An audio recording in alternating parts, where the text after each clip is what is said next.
And we are live. How's everybody doing tonight? My name is Anthony Brian Logan, and you're watching and/or listening to ABL Live. Pardon me. Thank y'all for joining me tonight. You could be almost anywhere in the world, but you're right here with me, live in the show, and I appreciate y'all for that. We got a whole lot going on all over the internets, all over mainstream media, social media, everywhere, and I don't know where to start. First of all, Charlie Kirk is still a big conversation. And I think what people are finding out is that Charlie Kirk was bigger than what they really imagined, bigger than what they thought. And the fallout from his assassination is widespread. A lot of things are affected by that. We'll talk about that a little bit more a little bit later. And speaking about the fallout being widespread, Jimmy Kimmel, oh my goodness. They're trying to blame President Trump. They're trying to blame the FCC. They're trying to blame everyone except for Jimmy Fallon for Jimmy Fallon's demise, which is inappropriate to say the least. We'll talk about that a little bit more a little bit later. Also, there's been quite a few LGBTQ, elemental P, X, Y, and Z shooters or would-be shooters or shooter sympathizers. There seems to be an issue with that community overall. We'll talk about that a little bit more a little bit later. Also, National Guard in Memphis, please do so. We'll talk about all those things and more on tonight's episode of ABL Live. And thank y'all again for being here. You guys are the best audience anywhere on these interwebs. If you like what you're hearing so far, if you enjoy the content in general, please give the video a thumbs up. Like the video, share the video, do all that good stuff. That'll help me out tremendously. Somebody got it right there. Shout out to you, Rob. Rob already said it as far as what's happening with Jimmy Kimmel. This is really weird. You know, what's happening with Kimmel, in my opinion, points to Disney being a weird corporation. With Colbert, they pretty much put it out there like, yo, you losing us money. That was on, what was that, CBS? You're losing us money, bro. So we have no choice but to go ahead and cancel you because you're not making us money. It's not about you're too conservative. If your anti-conservative shtick made money, then we keep you. Simple as that. Hey man, you could say if you could say Orange Man bad 500 times in an hour, every hour for 2 hours or 3 hours or whatever long the show is, if you could say Orange Man bad for that period of time and it makes money, then so be it. But if you say Orange Man bad 500 times in an hour and it loses us money, then you got to stop doing that. And really, it's not even about the content as much as it is about the show. Late night talk shows have no more purpose. They have no more purpose because we're consuming their content through this. So why should I sit here for an hour of my time, watch commercials, and listen to some of the driest, most uninspired, most corporately written, unfunny material I've ever seen in my life? I'd rather watch paint dry. I could do that for free. I could do that on my own time. I could paint a wall in my house in my drawers at 2 a.m. and just sit and watch it dry. That would be more fulfilling, more entertaining, more worth my while than watching any of the late night talk shows. Gutfeld's good, but he's probably the only one that is somewhat worth watching. And I'm going to just be totally 100% transparent. I've never in my life watched Gutfeld at all, ever.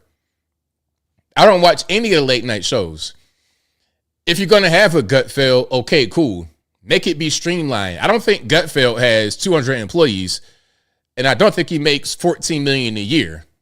If you're going to have a late night talk show with an anemic audience of like 129,000 a night, if you're going to have that, then it doesn't make sense to have so many employees and so much money invested. And then on top of that, you have this divisive rhetoric that causes your little small audience to splinter, and it causes the advertisers to go the other direction. So you're already not making the money you should, and you're doing things to lessen the pot, to weaken, to lower the pot of money you got available to you. It makes no sense. Dumbest thing in the world. Oh, well, the FCC chair threatened them. We're going to get into the FCC chair because that seems to be a topic people are talking about. The FCC chair, what the FCC chair said or didn't say. I'm going to show you guys that a little bit later. I'm going to show you exactly what he said. I'm going to play audio and video because I'm seeing quotes talking about, oh, we could do it the easy way or the hard way, making them sound like Fleece Johnson, the booty warrior. You understand what I'm saying? Like a Boondocks episode. You're taking the quote out of context. Let's hear the full context so we understand what's going on. And again, this is part of the reason why the media is sucked so much, because they feed you a narrative. I give you everything. I give you all the information. When it's my opinion, I'll tell you it's my opinion. When I have facts, I'm going to put it on the screen. I'm going to put it in the description. I'm going to tell you where to go. And I'm going to always tell you, hey, don't listen to me. Do your own independent research. That's pretty much the way I go about it. Yeah, the fake recorded applause, all kind of stuff. Hold on, I got a hair in my eye. It's crazy. I don't know if I can get it out. We'll see. I might have to just stay in there until I'm done. And stay in there until I'm done. Rich says FCC is not involved. His network fired him with an idiot. Exactly. The network took action. It wasn't the FCC. And, you know, the FCC, if they take action, it's not necessarily to get you fired from your show. The FCC can fine you. That's what they normally do, because there have been other FCC violations. It's not just a matter of the public interest. That's one. Well, I put it to you this way.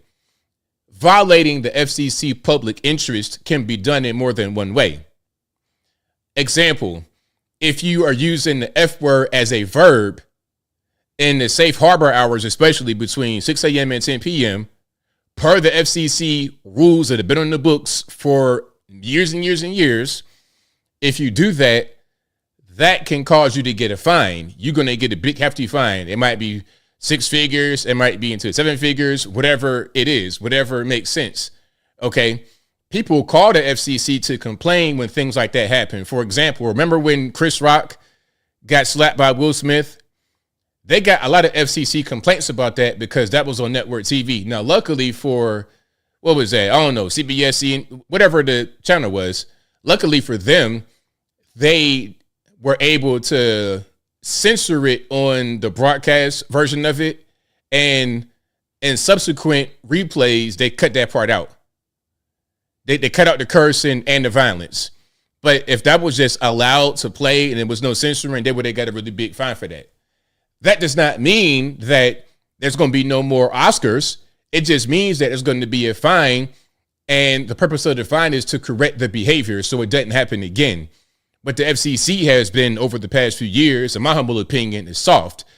It just lets stuff go. You must behave in the public interest because you have access to a airwave frequency in the USA, and you're able to transmit that. Now, if you don't want to be subject to the FCC rules and regulations, including having a certain signal strength, maintaining your equipment, having certain content fall within certain parameters, if you don't want that, then go to a cable subscription route. Go to route of Fox News and CNN and all the other cable news outlets and cable TV shows and stations. Go that direction rather than having the FCC license. You don't have to have the FCC license. With that, you're able to get an advantage potentially over others, but you have to, there's certain ways you have to maintain your license. You can't just get it and do nothing to maintain it.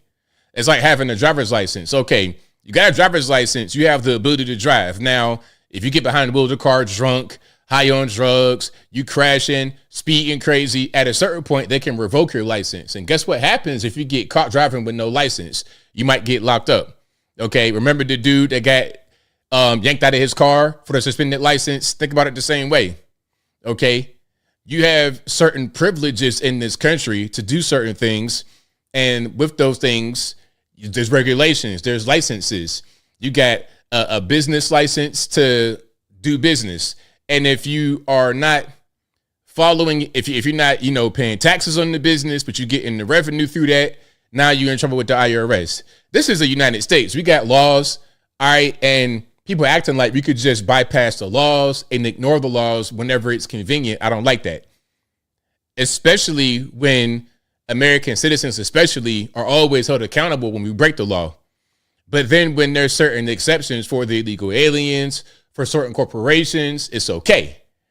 I'm not really a big fan. I'm not a big fan of that at all. Andrew says ABC should have taken off the air long ago. Hey, no, these institutions that were once giants, they were once behemoths, they were once like insurmountable things, have become a shell of their former selves. That's what they've become. ABC, all of these people, they've really become irrelevant, and it's pretty sad to see. Remember, some of the most influential entertainment in the world was on these networks. No longer. What have we gotten from ABC, CBS, NBC? What have we gotten from them? Remember, Fresh Prince was on ABC, NBC. What have we gotten from them since like the 90s or early 2000s? Anybody want to tell me what LGBTQ values, Orange Man bad every night for the past 10 years? That's not really a lot. I'm not really a big fan. Okay. The Man Show, all of that. Oh yeah, cable. Listen, I've not watched TV probably in 20 years. 20 years. Yeah, I've been a cord cutter. So to me, it's nothing. Shout out to all the cord cutters out there. Peg says never understood Kimmel's humor. Me neither. I never was a Kimmel fan. When I used to watch late night shows, I used to watch Fallon sometimes. But even I don't know how old I was when I stopped watching them. I was pretty young. But I never watched Kimmel. Kimmel was never my guy. If I'm watching like a basketball game or something and then his show comes on, I'm going to turn it. I'm going to turn the show immediately.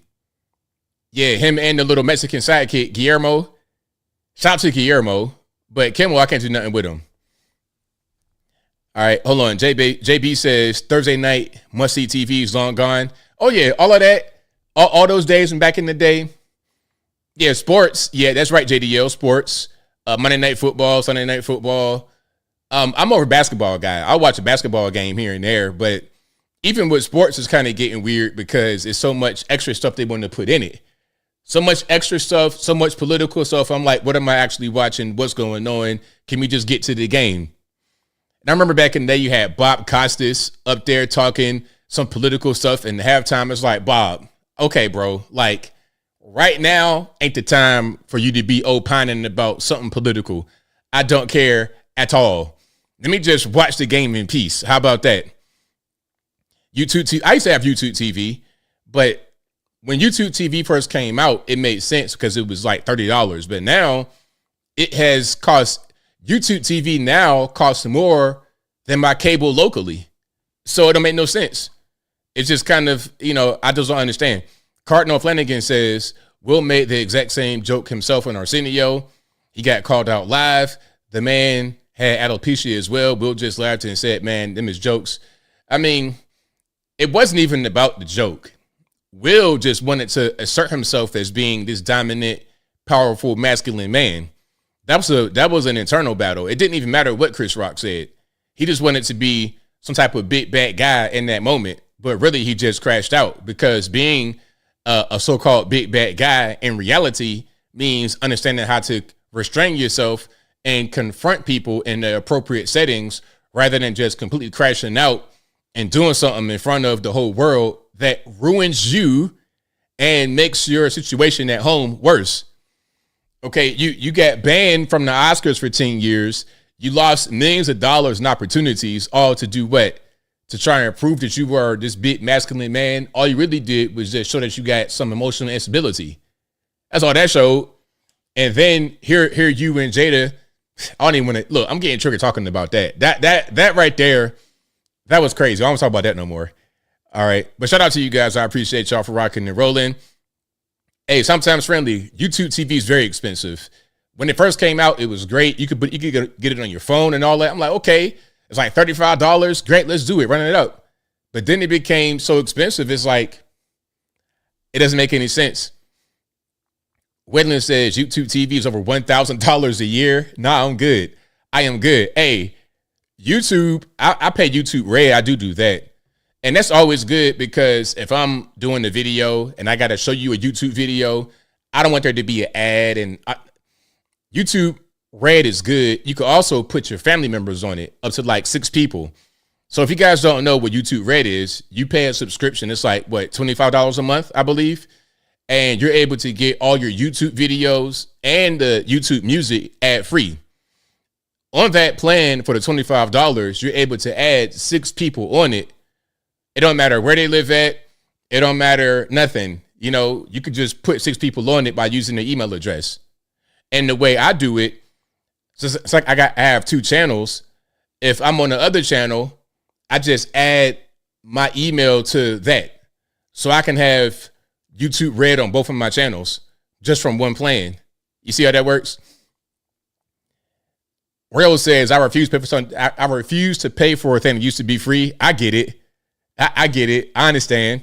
But for me, it's a good business investment. It wouldn't make sense for me to be showing y'all videos and I can be like, hold on, wait for the ad to stop. You know, Hayward says, what up, my boy? Just got out the TDCJ, did a 3 on the 4-piece for nonviolent drug charges. It's been almost 4 years since I seen the live show. Glad to be back.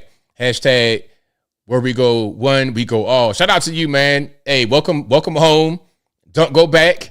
Okay, do not go back. But welcome home, bro. Absolutely, man. And shout out to everybody for watching. We got quite a bit to get into today. Thank y'all for being here. Please, if you are just now coming in or you've not done so yet, please give the video a thumbs up. Like the video, share the video, do all the good stuff that'll help me out tremendously. YouTube Premium is YouTube Red. Maybe I'm saying the wrong thing. Maybe at one point it was called YouTube Red, but now it's called YouTube Premium. Yeah, so yeah, it's now called YouTube Premium. So I had it before like 2018 when they changed it to YouTube Premium. It's the same thing. Yeah. So shout out YouTube Premium. 96XJ says, I have an antenna TV, watch it occasionally. That's right. JB says, really appreciate you not running ads on your live stream. Yeah, I try not to do that. They keep trying to. So for a little bit of context, if you guys watch live streamers and there's always ads during their stream, YouTube will always suggest in the back end, hey, turn this feature on to insert automatic ads throughout the stream. You can get a 20% increase in revenue. I'm like, to me, it didn't make any sense because it's like, okay, your stream is not going to be dependent upon ad revenue to make money. The stream is dependent upon the donations from you guys. So why would I make the experience worse for y'all if the way that I generate revenue is from y'all? I want to give you guys the best experience, period. Even if I'm not making money on it. Like when I go on Instagram, I don't make no money on Instagram at all. But when I stream on there, I want it to be the best experience for y'all because you're taking time out of your day to watch me. So I don't want to be intrusive with ads and stuff like that. I will do ads on my pre-recorded videos occasionally, but not that much. I want to make it the best user experience possible. Part of making good content is making it good for the consumer to be able to consume. All right. So shout out to you guys. I appreciate y'all for rocking. You got Amazon Prime. Shout out to Amazon Prime. I got all of that too. Yeah, I got Amazon Prime and I got a lot of stuff. But really I don't even watch nothing. For real. Except for YouTube and my Instagram. Jeff says, if you're a convicted felon, it don't matter. Try masonry, it pays. Oh yeah, look, a lot of these jobs where you're working with your hands, doing hard labor, or not necessarily hard labor, but physical stuff. When you're doing physical things, not in an office, they're not necessarily too hung up on whether you have a felony or not. The main thing is, hey, can you do this work? Can you do the work or not? But shout out to y'all. I appreciate y'all for rocking and rolling. Sometimes, hold on, I can't see your full name. What does that say? Sometimes Friday, I can't see your name. Pardon me. It says ABL is the best user experience possible. Thank you. I appreciate it. Always try to just sometimes friendly. Okay, I got your full name. Thank you. Sometimes friendly. I appreciate you for that. But we got a lot to get into, including some breaking news about the H-1B visa. Have you heard about that? I'll get to it in a minute. But this is an audio streaming podcast you're listening to right now as well. It'll be available on your favorite audio streaming platform, whether they be Google Play, Spotify, Apple, iTunes, etc. Link for that will always be in the description, or visit your favorite audio streaming platform and search ABL Live. I should pop right on up. Shout out to the sponsors. Shout out to you guys for watching the video. I know I couldn't do it without you, but also shout out to patriotpost.us, your best source of news and information anywhere on these interwebs. Their link will always be in the description, or go to patriotpost.us in your browser. Tell them that ABL sent you. please go to the merch website, ablmerch.com. That is ablmerch.com. We got the hats, t-shirts, stickers, hoodies, mugs, and more right there on the website, ablmerch.com. Also, please go to the regular website, anthonyblogan.com. That is ANTHONY, the letter B, LOGAN.com. On the front page of the website, you'll find articles for each long-form video that I produce. And in each article, I got sources from the left, from the right, from the center, from the Democratic, Republican, the political agnostic, local, national, international, whatever you want. I got it right there on the front page of the website, AnthonyBLogan.com. Again, that is ANTHONY, the letter B, LOGAN.com. Also, please go to the contact page of the website, anthonyblogan.com/contact-us. There you'll be able to find my email address, my snail address, my UPS box, of course, my social media accounts, my Facebook, Instagram, Twitter, never going to call it X, TikTok. All my links are right there on the contact page of the website, anthonyblogan.com/contact-us. And as I always say, if you think you're speaking to me on the interwebs, you're probably not, especially if it sounds scammy, it sounds too good to be true. Don't do it. You're going to lose your whole shirt and some. I done seen so many stories of people losing everything. It was one guy went to Hartsfield Jackson right there in Atlanta. He pulled up thinking he's going to meet the love of his life. Whole time he realized at that moment, although what he had been sending this person, everything that he had done was just a scam and he has nothing. So y'all got to stop doing that. Don't do it. And don't try to email me asking me, where's your retirement at? I don't got it. Somebody over in Lagos, Nigeria, or Kiev, Ukraine, or somewhere like this, they got it. Or somebody in India in the big call center with 1,000 people, not 1,000, 100,000 people in one building. Okay, the accent gonna be crazy. You know I don't sound like that. I don't have no Nigerian accent. I don't have no Indian accent. I don't have no European accent. So let's not even do that. Don't get scammed in 2025. Well, we got a whole lot going on. And speaking about the Indians, hey, shout out to the Indian people. Great people, fantastic people. However, there's an issue with the H-1B visas that seems to be exploited by many in that nation. And again, shout out to the Indian people.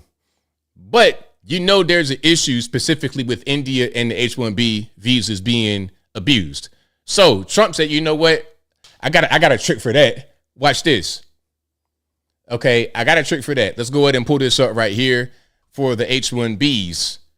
Thank you, Mr. President. One of the most abused visa systems in our current immigration system has been the H-1B non-immigrant visa program. This is supposed to allow highly skilled laborers who work in fields that Americans don't work in to come into the United States of America.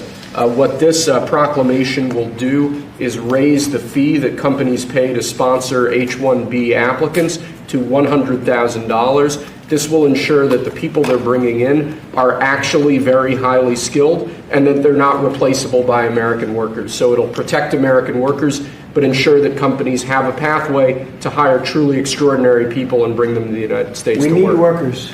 We need workers. We need great workers. And this pretty much ensures that that's what's going to happen. I think, Sean, do you agree with that? Well, they're $100,000 per year. So the whole idea is no more will these big tech companies or other big companies train foreign workers. They have to pay the government $100,000, then they have to pay the employee. So it's just not economic. If you're going to train somebody, you're going to train one of the recent graduates from one of the great universities across our land. Train Americans, stop bringing in people to take our jobs. That's the policy here, $100,000 a year for H-1B visas, and all of the big companies are on board. We've spoken to them about the gold card. They love it. They love it. They really love it. They need it. All right, there we go. So you want to get H-1B visa, we need $100,000, $100,000 per year. All right, and then you got to pay the employee as well. So you can't abuse this system. Now, speaking about the Indian subcontinent and the H-1B visa abuse, again, shout out to the Indian people. However, we know there's an issue, okay? And here's something right here. So this is, I think, San Francisco was an SFO. They realized that the H-1B thing is happening, So people are like, you know what? I ain't even really trying to go. Hold on. Let me just read this right quick. Okay, chaos in Emirates flight at SFO airport delayed by 3 hours after many Indian H-1B holders bound for India disembarked from the plane after hearing the news of $100,000 fees for H-1B. Many Indian passengers apparently left the aircraft after receiving calls from their employers not to leave the USA. Okay, because maybe they're thinking, if I, in order to come back, now I got to pay the $100,000. But if I'm here, I'm good until a certain point. Maybe that's the whole idea. All right. So again, a lot of Indian passengers on the plane trying to get off because they're not trying to get stuck in India. Ladies and gentlemen, it's the captain speaking. Due to the current circumstances, obviously, that are unprecedented for us here at Emirates, we are aware that a number of passengers do not wish to travel with us, and that's perfectly fine. All we ask is that if you wish to offload yourself, you do so. Ladies and gentlemen. Hey, man, life comes at you fast. Life comes at you fast. It really does. And the thing is, we have to stop being taken advantage of as a country. Of course, we need workers, we need people, but we got to do things a certain kind of way, and we can't be taken advantage of. Did you guys see the situation with the plant in Georgia with the Koreans who got sent back? Hold on, I'm gonna show some of that as well because that's pretty important. That's pretty important with the Koreans who got sent back. I knew what was going on right when there was an issue. I knew what was happening. I knew that the Koreans were there to train. They were there to train, and they had specialized skills. But see, the problem is their paperwork was not together. Their stuff was just not really right. So then it was an issue. Okay, you got to go back because you're not really here on a true visa. You got an expired business trip. You're not doing things the right way. You got to do it the right way. And if you're not, then what's really going on? All right, here's a video I want right here. Okay, South Korean workers who ICE recently detained at a Hyundai plant in Georgia have returned to their country. Nobody is going to stay and work when it's like this. After this situation, we considered leaving our jobs. I don't know how the visa will work next time, and there will be some people who need to go there, but I have to think about it. So you can see the caption right here. Some 300 South Koreans working in Georgia returned home Friday after being taken into custody last week.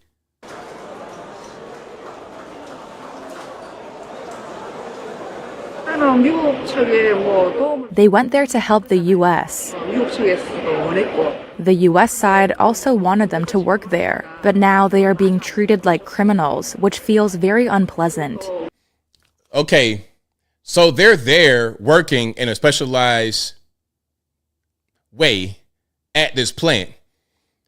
That's fine, but you got to have your paperwork right. You got to have the correct documentation. This ain't the first time we brought in foreign people at some of these plants, these vehicle plants. Like I said before, the Germans, they be here at Volkswagen right here in Chattanooga. You hear them in Whole Foods all the time. How can knock all of that German? So you hear that all the time. Okay. A bunch of Husseldorfs and Nowitzkis all over the place, right? And in Japan, same thing. In Nashville, Japan. In Nashville, the same thing. A lot of the Japanese be out there because of Nissan. You're hearing all that in the store, right? You be downtown, you be Broadway, and you hearing "hey" all the time. And it's fine because they got the proper documentation. But when you have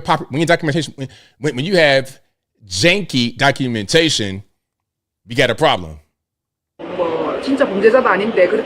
Since they're not actual criminals, the fact that they were taken away like that, I think that's a real problem.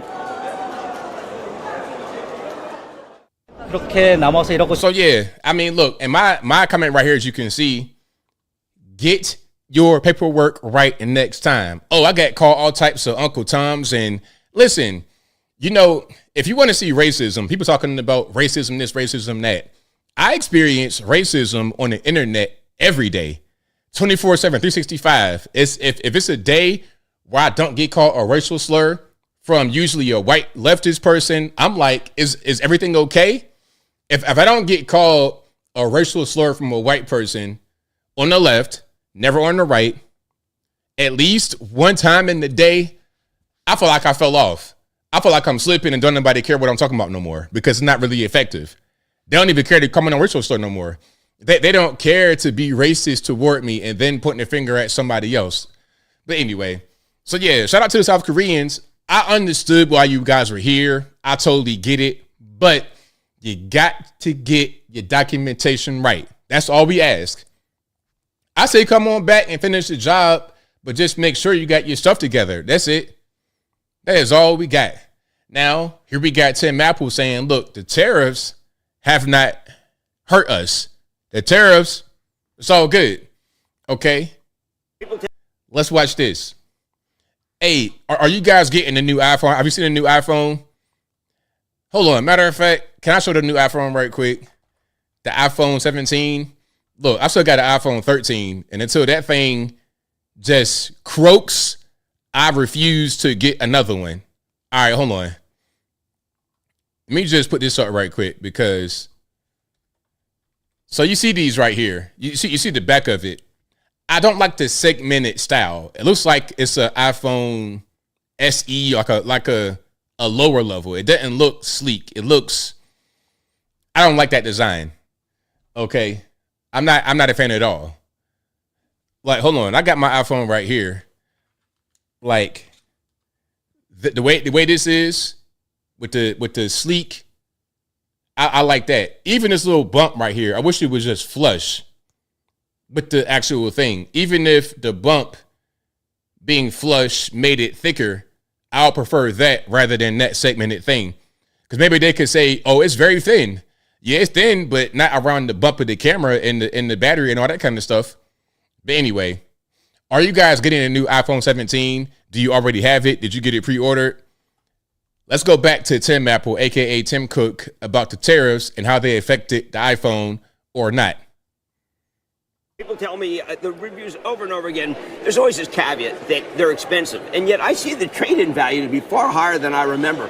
Is trade-in better? And when you add in the incentives from the phone companies, I don't see any increase even from tariffs. Trade-in is great. There's no increase for tariffs in the prices, to be totally clear. And you can get a phone for free today with a plan from your favorite carrier. Now, right here, people tell me the reviews. All right, there we go. So, hey, the resale's good. The tariffs, it's fine. People are kind of afraid about the tariffs, but we've always had tariffs in the country. We've always had tariffs. It ain't nothing new. I mean, there are new tariffs, but the idea, the concept, and implementation of the tariffs is not a new thing at all. And quite frankly, we need them because what are you going to do if China floods us with cars for like $15,000 and then them cars start to break down in like a day? Who's going to fix these cheap Chinese hunks of junk that they just throw upon us? It's going to be a mess. So tariffs are necessary in society to keep things going a certain kind of way. All right. You never had an iPhone, El Hombre Negro? Hey, man, I don't blame you. I had to get an iPhone for friends and family for FaceTime and the blue text, all that kind of weird stuff.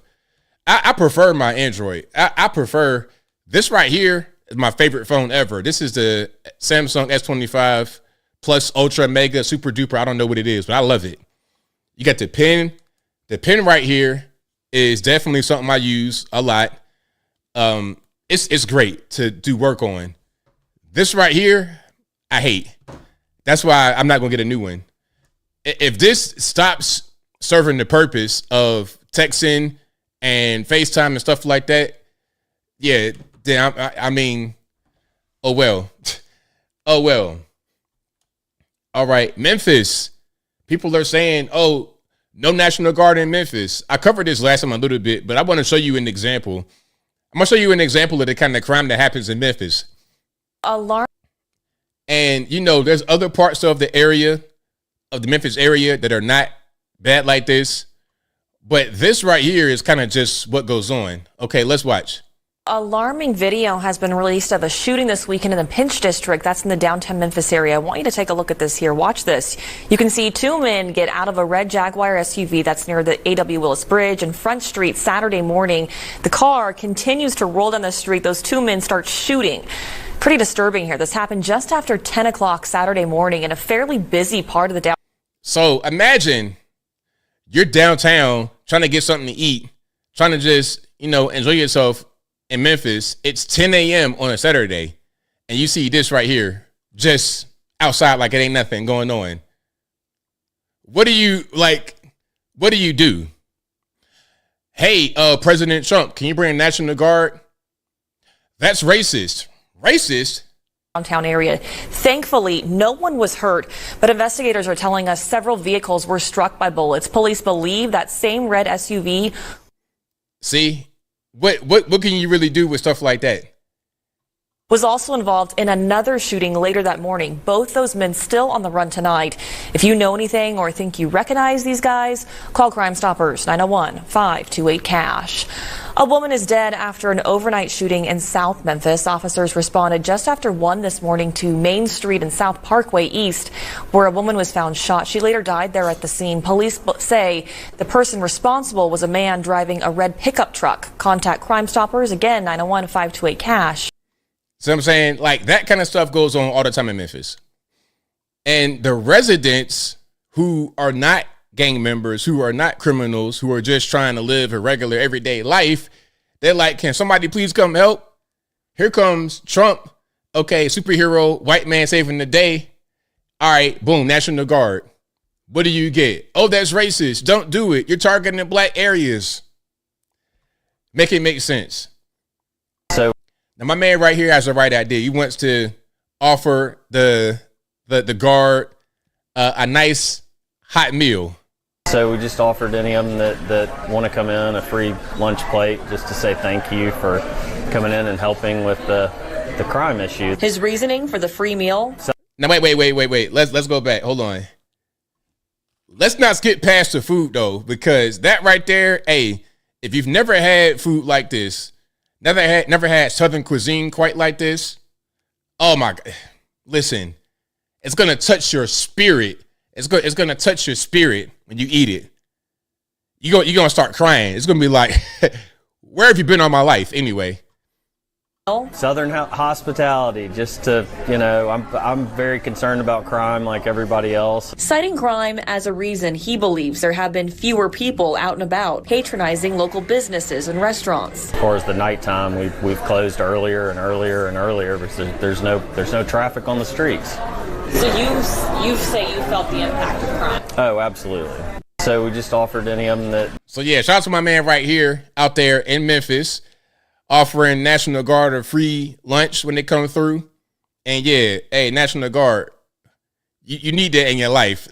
Hey, you need that in your life. I'll tell you what, that right there looks like what I had at Yellow Deli. If you guys have not heard about Yellow Deli, you could Google them. It's kind of a story behind them. They say it's a cult. But anyway, in Chattanooga, they got a place called Yellow Deli right by UTC campus. And they say it's run by a cult. I'm not going to get into the name of the cult, but y'all, it's on the internet. You can find it. Anyway, you go in there and their food is so good. Their chili, it's like that a little bit, the way that is. But their chili is so good. Oh, my goodness. Whew. Hey, and the service is so good, man. It's like you in Lord of the Rings or The Hobbit. You get one of the hobbits to come down with suspenders and a hat serving you the chili. I swear. I go in there, my man. Hey, what's your name? I'm Elishaw with his suspenders. I'm Elishaw. All right, Elishaw. Yeah, we got some of that good chili. Okay, boom. Here come Elishaw with the chili, just like this. That's basically Elishaw right there with the chili. He's serving you that. It'll change your life. But anyway, shout out to Yellow Deli and shout out to my man out there in Memphis for giving the free food to the National Guard. All right. But if you like what you're hearing so far, please give the video a thumbs up. Like the video. Share the video, do all that good stuff. That'll help me out tremendously. They were not Mormons. Nah, they weren't Mormons. They kind of look like Amish a little bit, but they were not Amish. I think it's called the 12 Tribes or something like this. Something like that. Don't get me in the line on Al Gore's interwebs. But nah, they looked like they were kind of Amish. And the women had on like the old timey clothing. Let me just show you a picture of what I'm talking about. Okay. Yeah, it's a lot of that around here. Okay. Hold on. So they were kind of, wait a minute. Now I got to find the right. Okay. They kind of look like this a little bit. Yeah, they kind of look like that right there. Yeah. They go Ella Shaw with the suspenders, and then they go to the women that be in there. But their hats were more like, almost like a nurse type of, you know what I mean? Y'all know what I'm talking about. Y'all seen them. Don't even like y'all seen them. But they were cool though. They were super cool. It was just like a blast from the past, or I was on a movie set. Like I was in, like The Hobbit, Lord of the Rings, whatever it is. But anyway, this woman says, hey, let's go ahead and bring on the guard because the crime is out of control. And RIP in advance to the headphone users. Let's go ahead and throw this up here. It's just so dangerous that you can't get out of your car. You can't go to the grocery store. You can't go to the market or the service station. So, yeah, I want to see the crime stop. And if the National Guard is going to stop the crime, bring them out. And, it's just so dangerous that you can't get out of your car. You can't go to the grocery store. You can't go to the market or the service station. So, yeah, I want to see the crime stop. And if the National Guard is going to stop the crime, bring them out. There we go. So shout out to them. Shout out to them and shout out to her. Hey, that's a common sense perspective right there, for sure. All right, hold on. So the picture I showed, they were Amish, but the people I'm talking about were not Amish, but they kind of look like what I showed you. Okay, this is them. This is like some of them, but that's the ones I saw were like a little bit more conservatively dressed.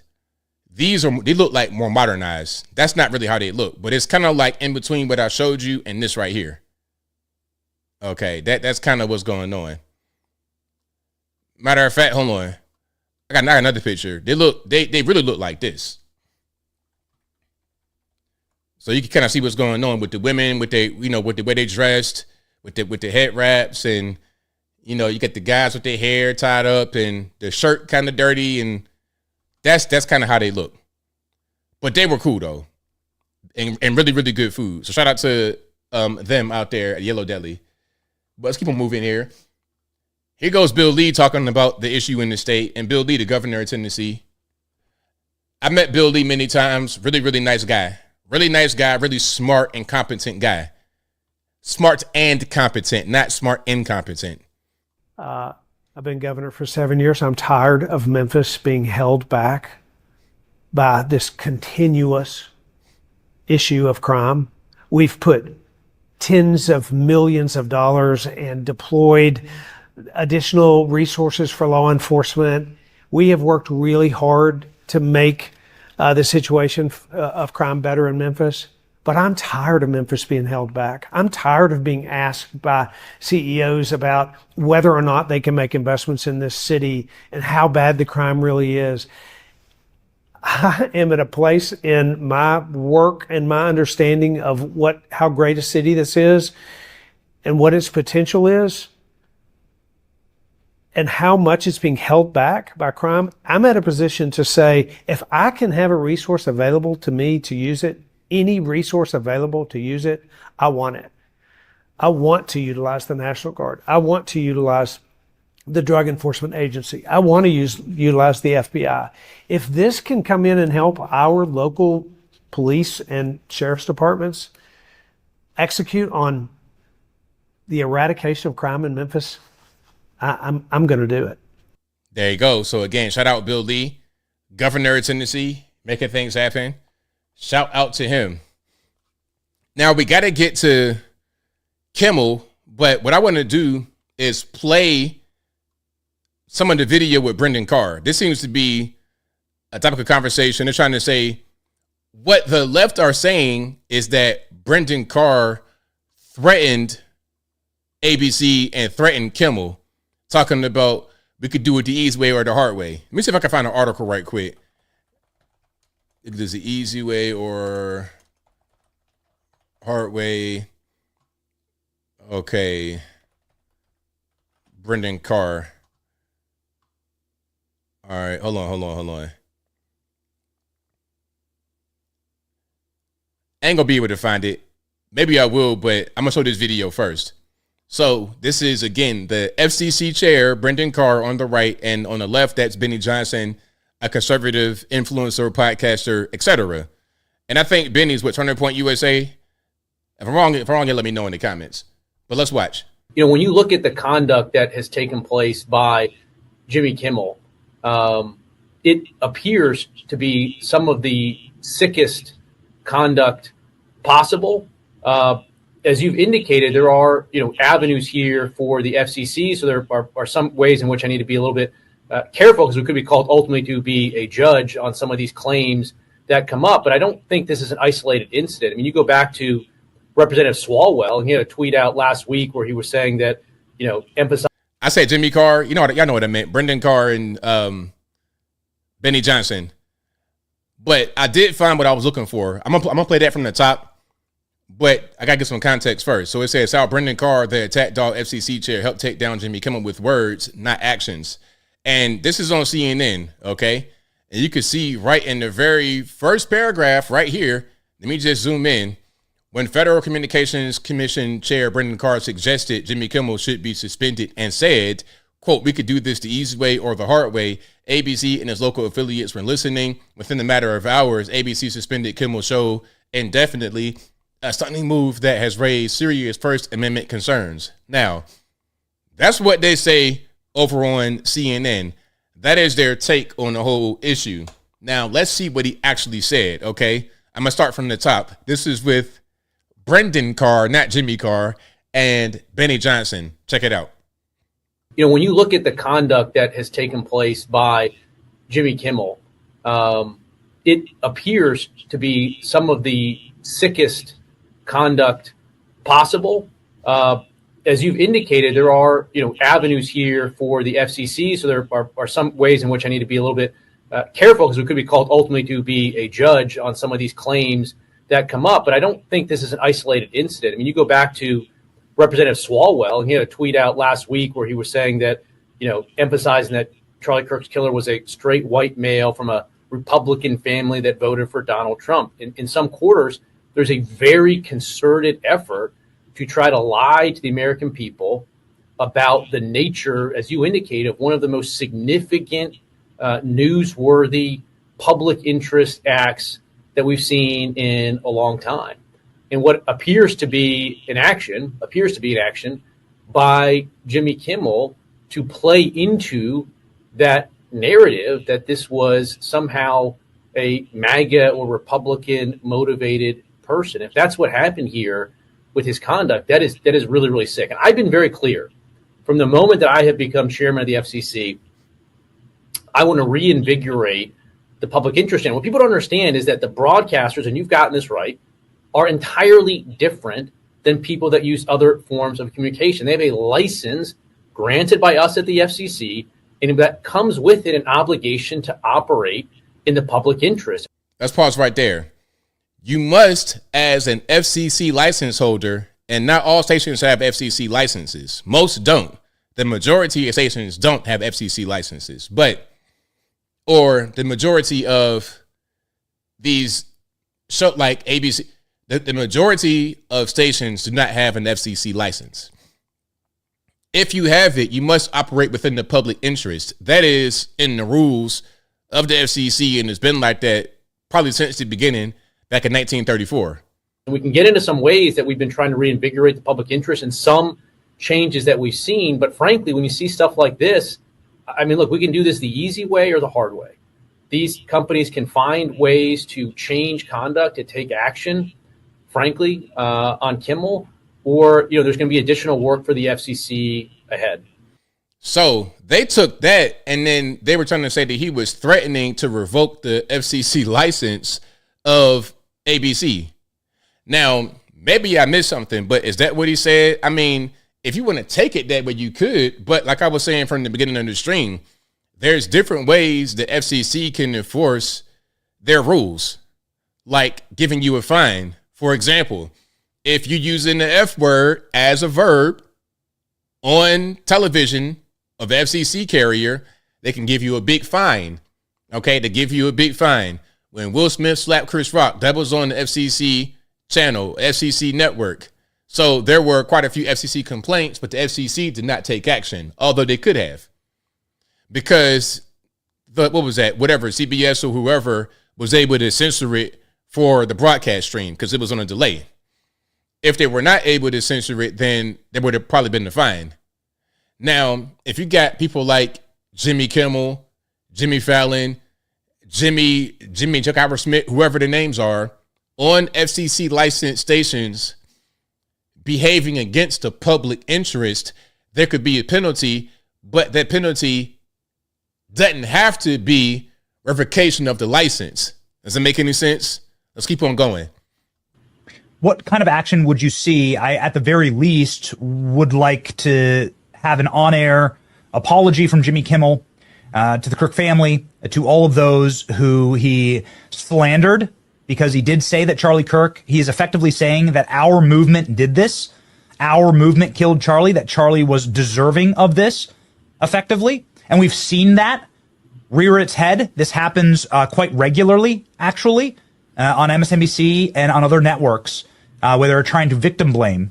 And what that does, Mr. Chairman, respectfully, is continues the lie and continues the threat level to say effectively that we have no share in this problem at all on the left.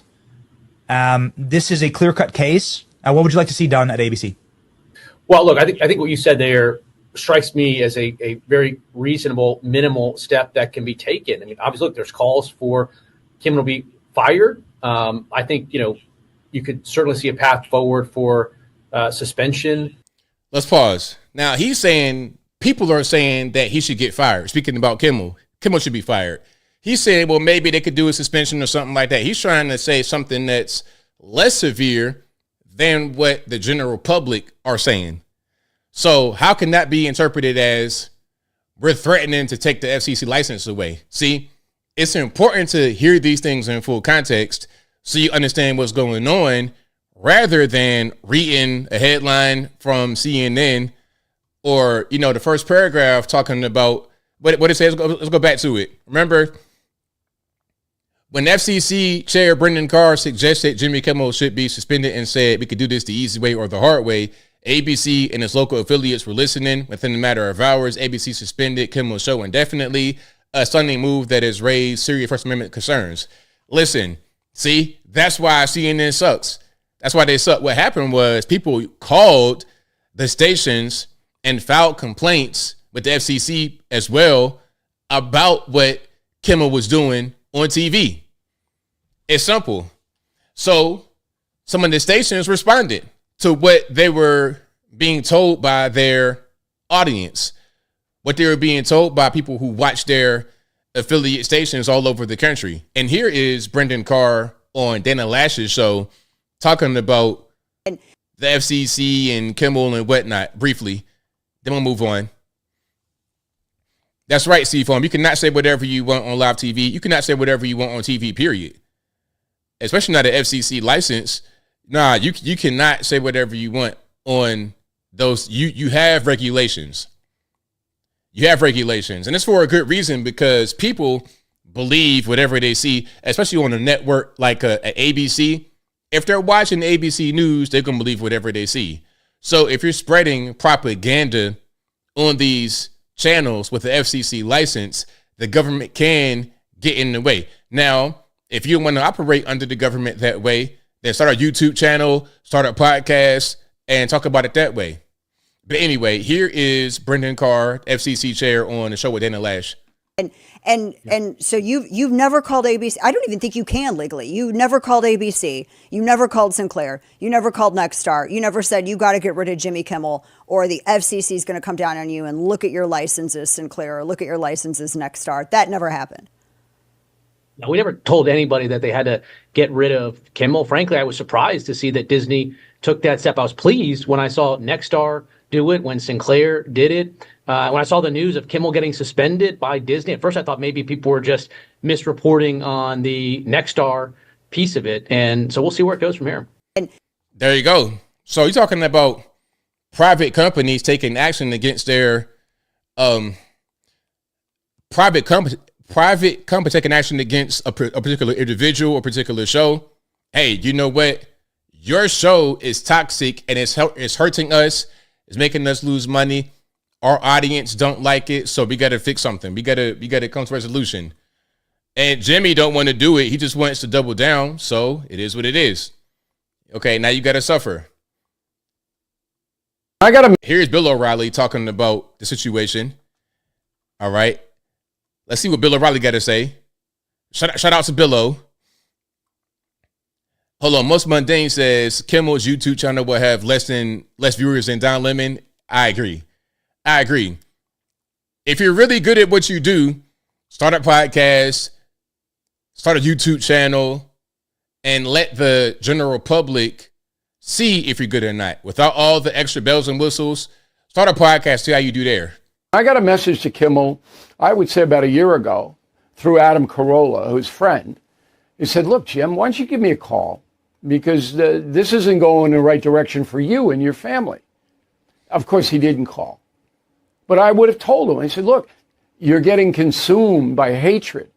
And every human being who's consumed by hatred goes down. Everyone. And that's what happened to Jimmy Kimmel. I got a message to Kimmel. There it is. And beyond that, I think Kimmel was just trying to hang on to the Orange Man badge stick because when nothing else really, there's no other reason to really watch the show. Who cares? Well, I think this is going to be Scott Jennings on CNN. This is W. Kamau Bell from back in the day. These people, man, it's like when it's good to have people talk in person. You know, that's why I like doing in-person podcasts. That's why I was in Texas for an in-person podcast. It's important to see these people because at a certain point you can judge a book by its cover. But let's watch some of this, shall we? Well, I think what he was saying that they're upset about is that all of their viewers are complaining and all of their advertisers are complaining. All their viewers aren't complaining. And they're y'all just being silly. I mean, we're not going to say every single viewer in the whole world was complaining, but there were a lot. You know what he means. You're trying to squabble over the usage of the word all to deflect away from the cogent point that he's making. That Jimmy Kimmel has. And they're getting all these complaints. They're not making any money on it. They're facing enormous financial pressures. They're not making any money on what? Selling advertising. Nobody wants to buy advertising on this these show. Late night shows. Nobody? You say all and nobody. Oh, nobody. Oh, well, actually, Bro, come on. The point is they're not making no money. Or, excuse me, they're not making enough money. All right? I mean, come on.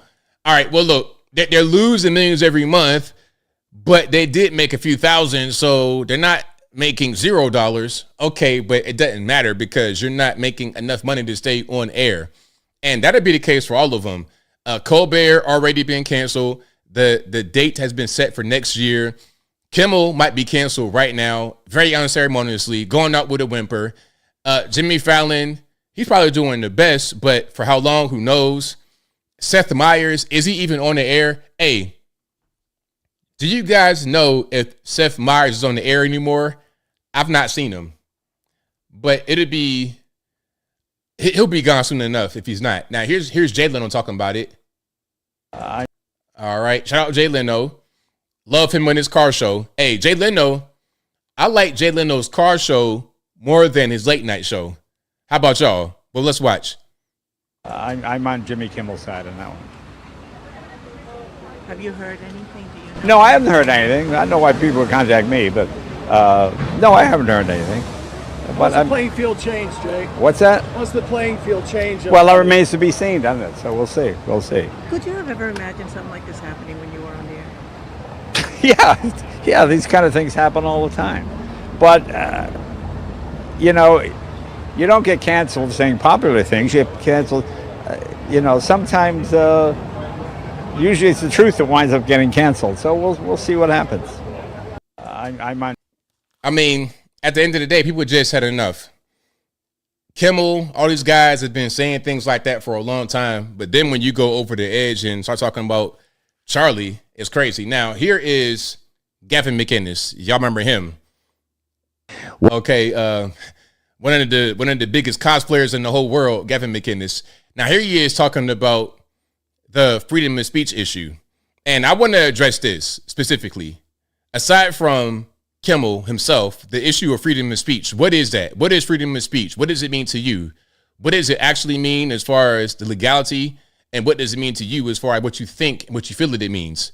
What is the spirit of the free speech issue? Let's watch. What we did in canceling Jimmy Kimmel is hypocritical. We talk about free speech, and then when someone says something we don't like, we cancel them. It's not consistent with our values. And I don't give a fuck. Fuck you. You kicked me in the balls, I gouge out your fucking eyes. I'm not doing some Dave Portnoy explanation on why this is consistent. It's hypocritical. We're hypocritical. This is a fucking war. Sorry for the cussing, but let me just jump in right here, Gavin. I understand what you're saying. You're saying it's hypocritical, so what? Because they attack, now we attack, it's a war. It's not hypocritical, though. It's not hypocritical because, listen, freedom of speech is a two-way street. You can say what you want, and so can I. It can't just be you say whatever you want with zero consequence. Freedom of speech does not shield you from consequence. Now, that consequence cannot be unlawful, i.e., getting killed like Charlie because of what he said. Just because you're upset, does not mean you have the right to break the law.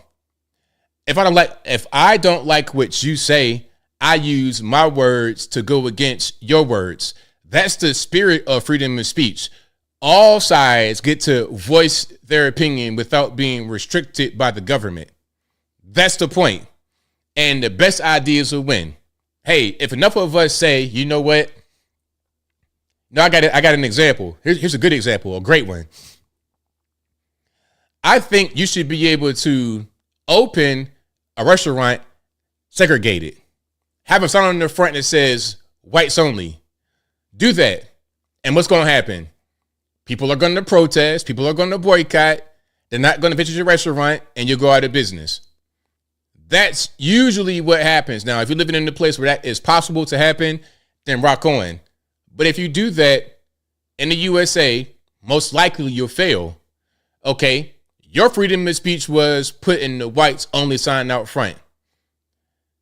Their freedom of speech is not going to your restaurant, boycotting your restaurant, and telling everybody don't go there because you're racist.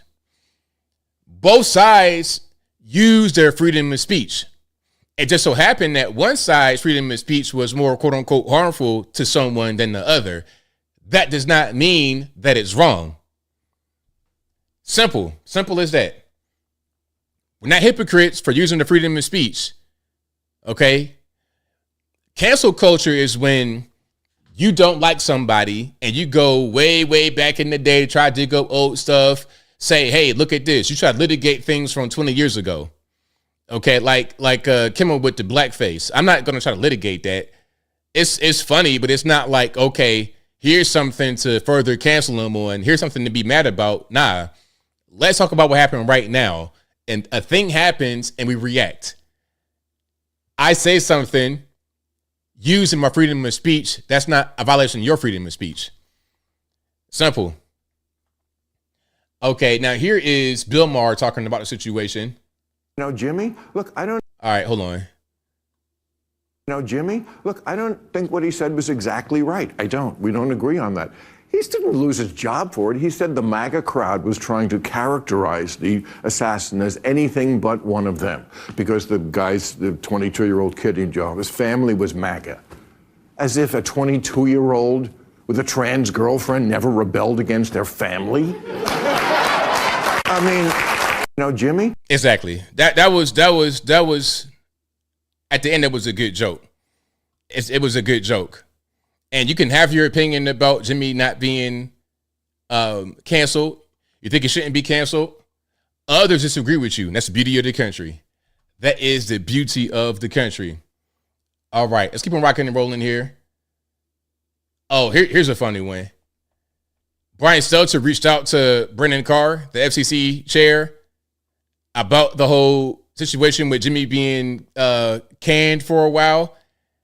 And he sent him this gift right here from the office. That's funny. That's pretty much Brendan Carr and Benny Johnson right there. So yeah, I like the guys in the government who are not afraid to say certain things that are right, because what Brendan Carr said was right about the public interest and these stations violating that. We got somebody else. We got the wicked witch of the wicked witch of Washington, D.C., Hillary Clinton. Okay. Now imagine if she became president. My, we'd be in some trouble if she was a president at one point. But let's watch. It is a direct government action to try to intimidate employers, organizations, corporations, much of which we've already seen, to remove an opponent, even though it's a comic. I had no idea when I was in public life and listening to the jokes that were made about me and the attacks that were, coming from people like Jimmy Kimmel and others, that I could have called up the head of the FCC and said, take them off the air. I don't like what they're saying. It is a direct. That's not what happened, but that's going to be the narrative. And you're going to see it all over the place. And it's like a lot of times they kind of just, they like to read from a script. Like they all get the same memo from some type of different government that we don't see. They get a script, they go out there and read it. But things are not as effective as they were in previous years from these people. The things they say are not as effective as they were in previous years. Hey. Okay, now here we got Cynthia Nixon. She was on Sex and the City, never watched it. If she was on something else, I have no idea. But here she is talking about boycotting Disney over the whole situation. Hey, I just canceled my Disney Plus and Hulu subscriptions. And they asked me why. I hit other, and I wrote, because I believe in the First Amendment, reinstate Jimmy Kimmel. Now, my whole family is really going to miss Abbott Elementary. We are really going to miss Only Murders in the Building. But you know what? We would miss the First Amendment a whole lot more. Don't go to the theme parks. Don't go on the cruises. Cancel your subscriptions. Now. Hey. Okay, first of all, mentioning Abbott Elementary first, the black show, that was Chef's Kiss. Mentioning the black show first, which you're not going to watch anymore, that was Chef's Kiss. Did you watch it at all in reality? Anyway, listen, hey man, you have that right. You have that right to boycott these things. You have the right to boycott the things that you watch and that you really are the ones who are consuming. If you want to, it's fine.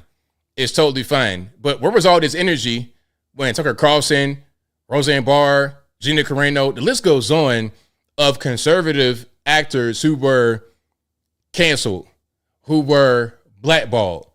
The list is endless of them. And it was fine when that happened because it's, you're on that side and we're on this side. So yeah, shout out to her again. That is Cynthia Nixon, an actress. Oh, we got Swalwell. Okay, now Swalwell got some merch, some Kimmel merch. Hey Swalwell, where'd you get the merch? Do you still have your Chinese Connect? Do you still got Fang Fang Yum Yum in your phone? Can you call her up? Be like, yo, does your uncle still have his factory in Guangzhou? Can we please get some hats sent to the USA immediately? Look, I need 72 hours. I need everything perfectly embroidered. I need it at the Capitol in 72. Can you do yay or nay? Anyway, let's watch.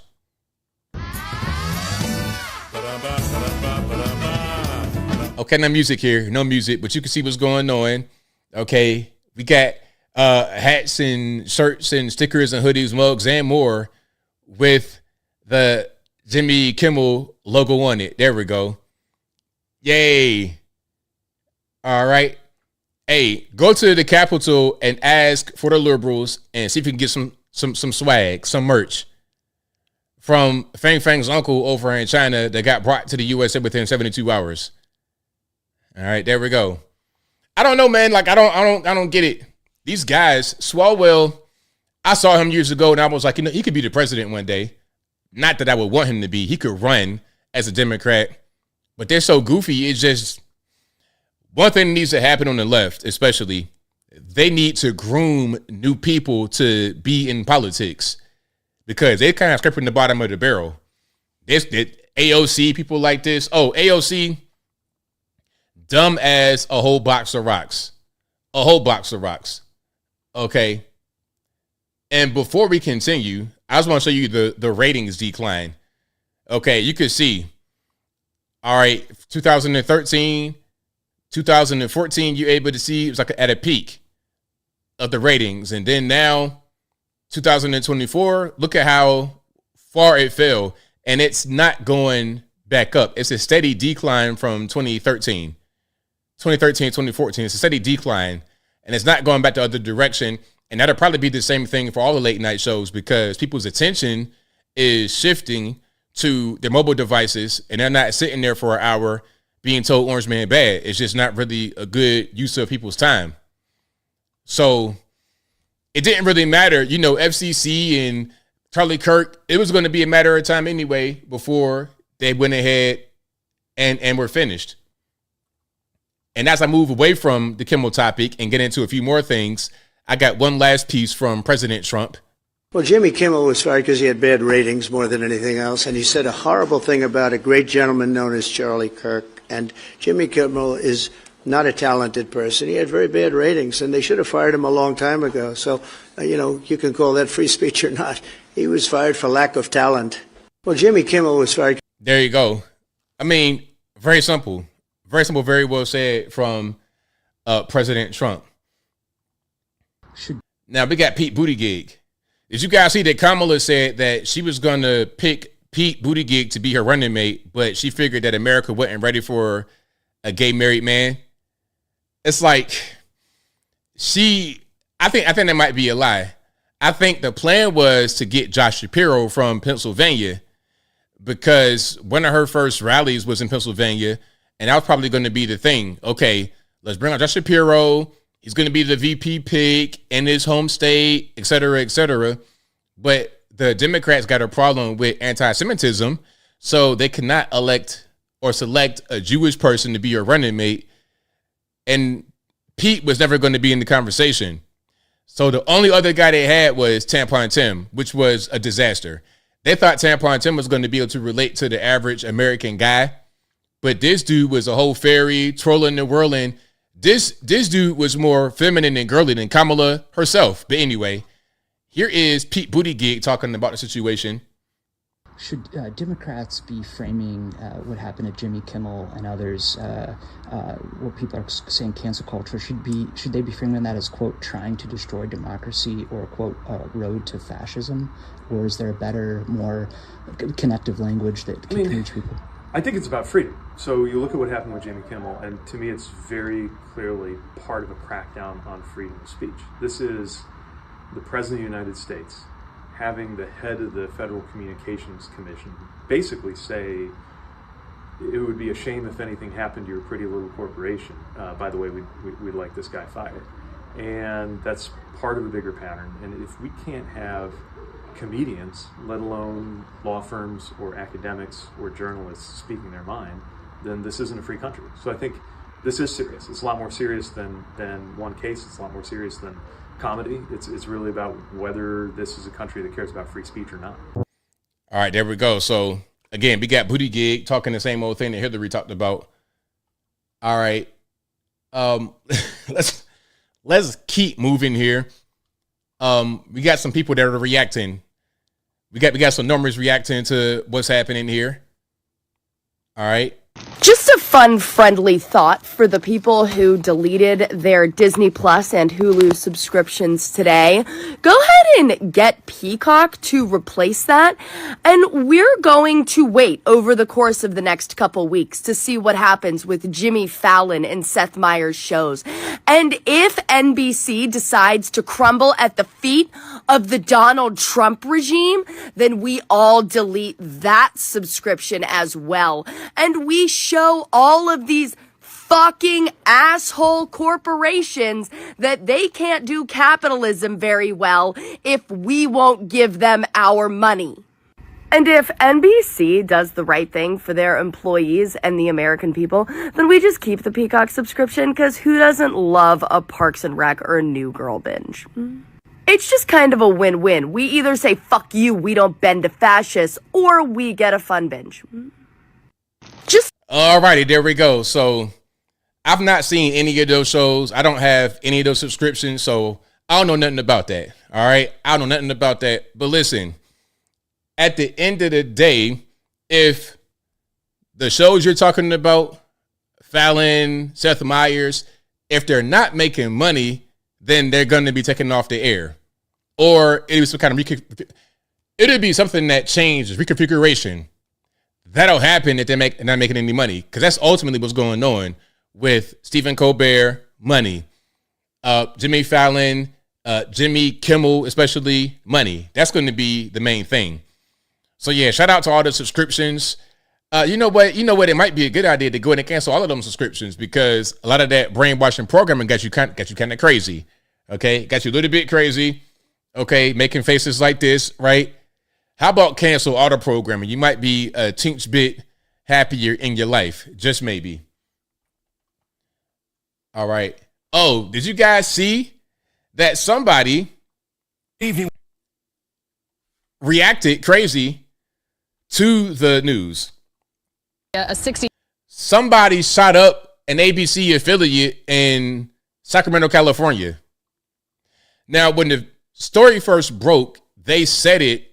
Okay, this shooting happened in the wake of Jimmy Kimmel being suspended from ABC. So it wasn't really clear why, but they're saying that it's linked to that in some kind of way. Now, some are going to say that's a conservative doing that, or this, that, and the third. Actually, no, we know who did that now. Let's watch this. A 64-year-old man named Hannibal Hernandez Santana has been arrested as the suspect in the shooting that led to an investigation here at ABC 10 in Sacramento along Broadway. And as the sun has risen this morning, you can see for yourself plywood over one of the windows in the lobby there. Now, earlier in the day on Friday, police were called here in response to shots fired from outside the ABC 10's building. No one was injured despite the building being occupied at the time. 3 bullet holes were seen in the window on the building's lobby, and that's when the investigation began. Later the same day, KCRA3 saw police in the River Park neighborhood, including SWAT teams. A witness at the scene reported seeing a man tackled and then taken into custody. Sacramento police thanked the FBI for providing resources in its investigation and have asked anyone with further information to contact their department. A 60. All right, there we go. So the guy was not a MAGA. He was not a MAGA. Okay. Anti-Trump rants. Let me just pull up an article, because I don't want anybody to say I'm saying the wrong thing. Okay. Hannibal Hernandez Santana. Let me pull up an article so you can see what I'm talking about. The guy is not a MAGA. Stone cold leftist. All right, here we go. Let me see. Let's do this way. I got it right here. Give me 1 second, and then we're gonna pull it up. We are going to pull this up. Hold on. Now, when I saw the shooting, I'm like, yeah, that ain't really. Okay, watch. Boom. Anti-Trump shooter fired 3 shots into ABC building after Kimmel suspension. It's always them. Political violence is a one-way street in the USA. Rarely do you have so-called right-wing people do stuff like this. This is a left-wing thing. So look, a 64-year-old man who police said fired 3 shots into a local ABC studio after late-night comedian Jimmy Kimmel was suspended this week reportedly had a social media account that showed a clear hatred for President Donald Trump. Variety reported a next account for Anibal Hernandez Santana, the suspected gunman, contained a steady stream of anti-Trump commentary. Quote, where is a good heart attack when we need it the most? Please join my thoughts and prayers for the physical demise of our fearful leader, Hernandez Santana posted on Thursday. In July, Variety found posts where he said he's ready to fight like hell to oppose a Trump administration. Quote, the authoritarian oligarchy is now complete, he posted. CBS Plus caving, big law firms in D.C., the subservience FBI and Attorney General, university president stepping down, fanboy SCOTUS, public radio, ICE goons. We're going to have to fight like hell. Rules don't apply. If the election was stolen, fight. And he used to work for some kind of teachers union or something like this. Yeah, like everything is right there. So how many more leftist extremists are going to commit acts of violence, terrorism, stuff like that? I'm just trying to understand what's really going on. I'm just trying to get it. Check his paper on documentation. Hey, that might be something right there. That might be something right there. You might be onto something. Oh, trainable. Probably. That's probably the next thing. Okay. And speaking about trainable, the guy who tried to shoot and kill Brett Kavanaugh has come out as transgender. Are you surprised? I'm not, but let's watch. Let's watch, because at this point, it's a pattern. And recognizing the pattern does not make me any obic oberist they want to throw at me, but watch. Fox News alert. The man who attempted to kill Brett Kavanaugh isn't a man. He's trans. New court documents reveal Nicholas Roski has changed his identity. He's now Sophie Roski. Filings show that Roski actually used female pronouns before trying to kill Kavanaugh. So here we have more trans terrorism. Sophie faces 30 years in prison and has already pled guilty. Just a matter of time until Kimmel says Sophie's MAGA. Exactly. And we got a picture of Miss Sophie, Mr. Sophie, whatever your name is, Mr. Brother, sister, girl, whatever. There you go right there. Look at this. The biological man that attempted to murder Brett Kavanaugh used female identities online prior to his plot. He was also active on Discord and was struggling with depression. Okay, there he is right there. It looks very similar to the other guy. Remember the other guy that, who was the guy? It was one guy that went, he had like pigtails or something. Was that the guy that killed Charlie? Was some other kind of transgender shooter? I don't know who it was. But they had video of the guy or a picture of him inside of the actual gun store with pigtails. Now, same thing going on here. Long hair, you already kind of see where it's going. If you come into a gun store with hair like this, I'm going to just automatically red flag you. Off rip. Okay? So we can see that there's a pattern. How many more of these must we see before we say that there's a pattern and really do something about it? I'm just trying to figure it out. But if you like what you're hearing so far, please give the video a thumbs up. Like the video, share the video, do all that good stuff. That'll help me out tremendously. Now, this preacher man, I guess you would call him, says you cannot really be a Christian and also a MAGA. Okay, you can't be a MAGA as a Christian. You see the headline, I'm anti-MAGA, you should be too. Let's watch. I've been called an anti-MAGA preacher, and it's true. I am anti-MAGA. In fact, anyone who claims to be a Christian has to be anti-MAGA, or else you're not truly following the teachings of Jesus Christ. You cannot follow Jesus, who told us to welcome the stranger, while also advocating to close our borders to immigrants and refugees. You cannot follow Jesus, who told us to feed those who are hungry and give drink to those who are thirsty, while also advocating to cut programs that give food and drink to those who are hungry and thirsty. You cannot claim to follow Jesus, who went around and provided health care for free while also advocating for cuts to health care. You cannot claim to follow Jesus, who spent his entire life going around and teaching people while also cutting education. You cannot claim to follow Jesus, who spent his entire ministry giving hope to the poor while also advocating for an economic system that takes money from the poor and gives it to billionaires. Yes, I'm an anti-MAGA preacher because everything that claims to make America great again is bad for the kingdom of God, the reign of God on this earth. If you're a Christian, be anti-MAGA.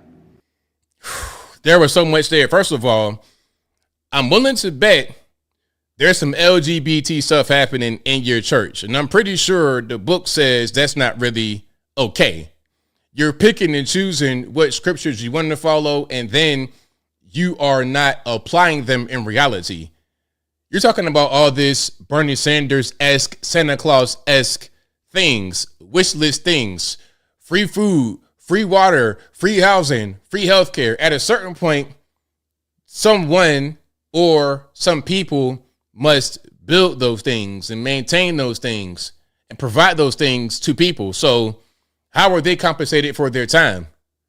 At a certain point, you can't just give because you don't have that much to give. Put it to you like this.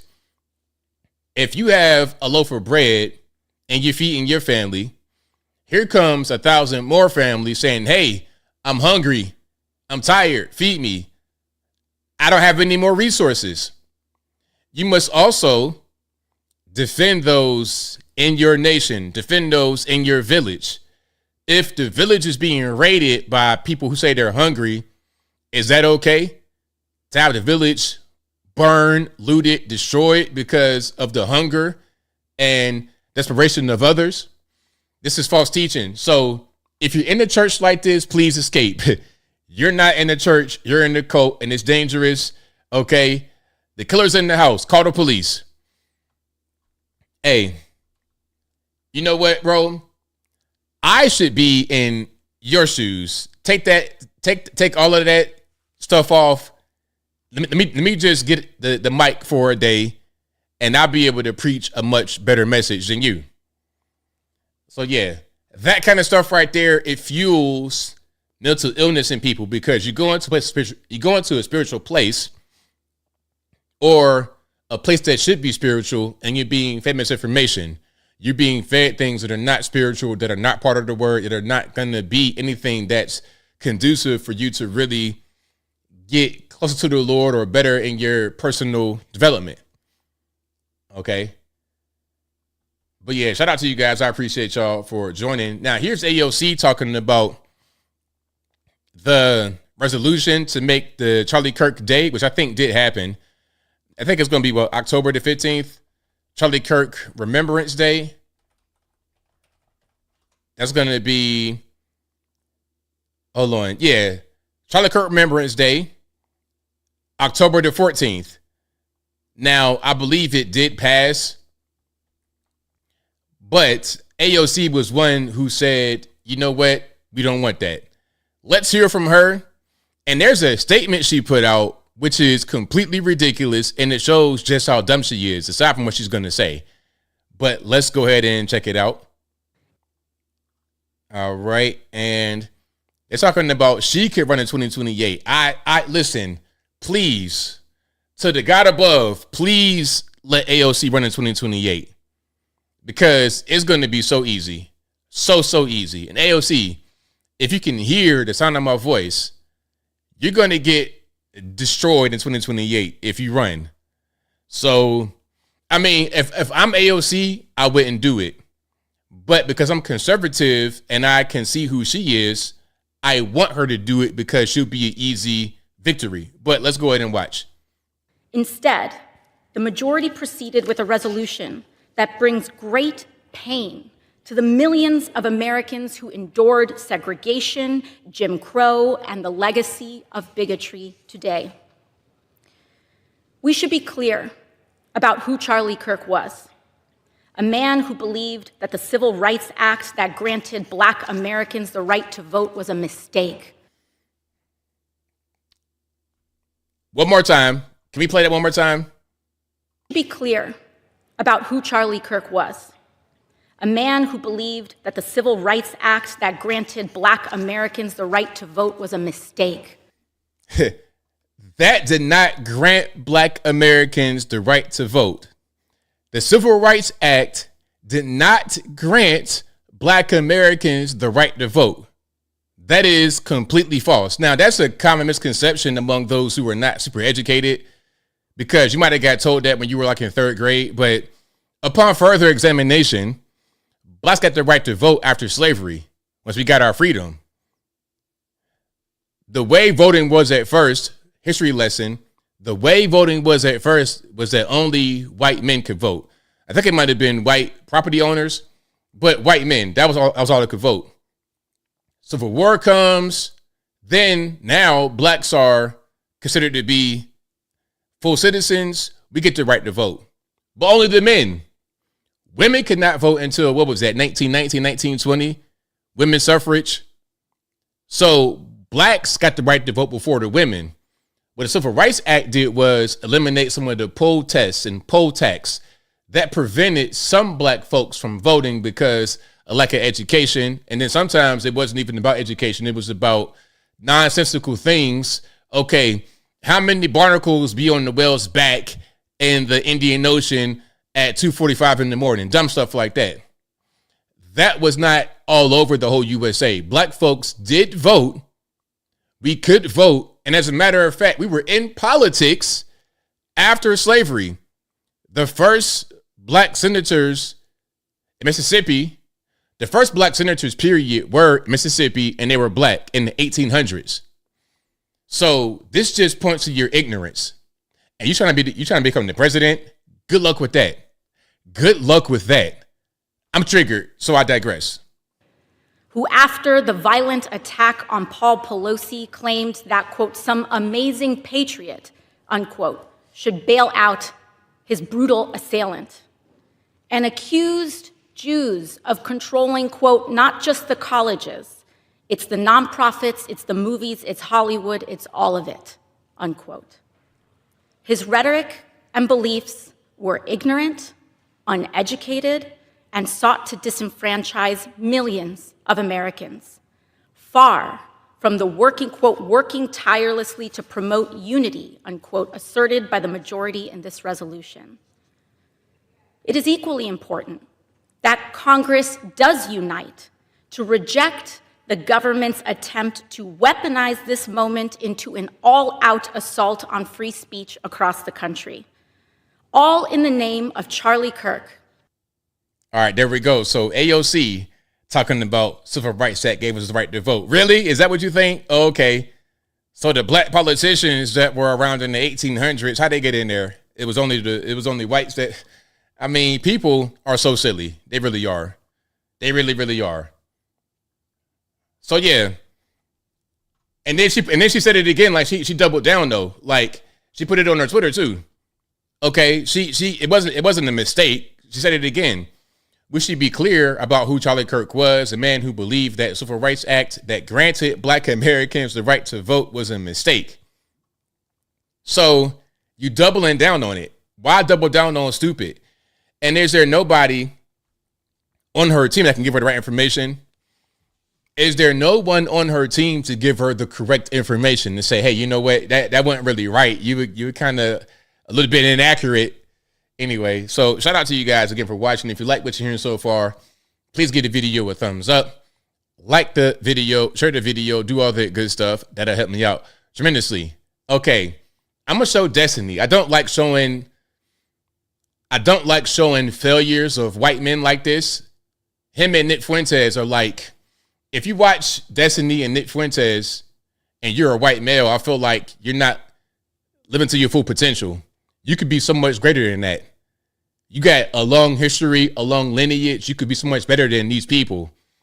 Homosexual, don't really care about humanity, will do anything, disgusting people, stuff on their phone that probably shouldn't be there, You don't want to be the bottom of the barrel kind of white guy like that. You want to be the best of the best kind of white guy, specifically. But I got to show him. Okay, so I'm showing them for a reason. Stay with me. So the caption or here's Destiny calling for Trump supporters to be shot and killed and says that anyone who disagrees with his politics can and should be censored and deplatformed. Now, do you see his jaw? Like, are y'all seeing this? Bobby Brown jaw all day long. If you ever been around if you ever been around a crack smoker or a cocaine user, but definitely a crack smoker, their jaw be like, it's like a typewriter back and forth. And y'all know what I'm talking about. That Bobby Brown jaw all over the place. Typewriter. Now, watch this. See, what I was talking about with Hitler was the same thing. He reminds me of a funny mustache guy. Same kind of stature, same kind of everything. Drug addict, allegedly, in my opinion. Let's watch. Conservatives have been disgusting for years, which is why I don't give a fuck about anybody that winds up at any of these rallies and gets shot or whatever the fuck, okay? Because they had no problem making fun of Paul Pelosi. The entire world would be better off if these people were permanently removed from these platforms. Like, there is no downside and only upside to see people like Candace Owens, Tucker Carlson, Tim Pool never be allowed to publicly broadcast their opinions ever again. It's exclusively bad stuff that happens. Conservatives have... So, are y'all seeing this jaw move like this? Bro... Man, put the drugs down, bro. Like, for real, your jaw about to just jump out of the socket. Your jaw about to jump out the socket. That's not a natural jaw movement. That, in my opinion, comes from cocaine use. I mean, so the things that he says, it makes sense when you understand what kind of guy is saying it. You understand? First of all, you gay. You don't know whether you want to be with men or women. You got a sex tape on the internet with you and the man. You calling for violence against your political opponents. Your jaw is going from left to right like it's in a military cadence. This is the kind of guy that's like the scum of the earth, which is why he says what he says.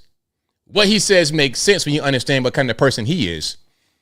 This is why I say it's important to have debates and podcasts in person. Listen, if you see me on a podcast and you can hear me and the way I'm speaking and the way I'm moving, and you see him and the way he looks and the way he speaks and he moves, the casual viewer, without knowing anything about politics, will be able to tell the better person, the better human being from the other. That's why I like the in-person podcast. Hey, man, say no to drugs, kids. Don't do no cocaine, because your jaw gonna be looking like live, a whole mess. But anyway, if you like what you're hearing so far, please give the video a thumbs up. Like the video, share the video, do all that good stuff. That'll help me out tremendously. Now, a little bit more about Destiny, but not featuring Destiny. He had a group that was going around. We've all heard the following Charlie Kirk's tours. We've all heard the vile statements that Destiny made about Charlie's life being taken from him. But did you know that the guy who was speaking to Charlie when he was unalived was a guy who was part of Destiny's Unfuck America's tour? If you haven't heard of Unfuck America, the Unfuck America tour, look who that is, was scheduled to follow Turning Point around and counter all of Turning Point's events. That's why this guy was speaking to Charlie when Charlie was unalive. Now, of course, if you go to unfuckamericatour.com, you'll see this message pop up, and they're talking about how disturbed they are about what happened to Charlie. They're saying that they're grieving, and please give them space while they can grieve.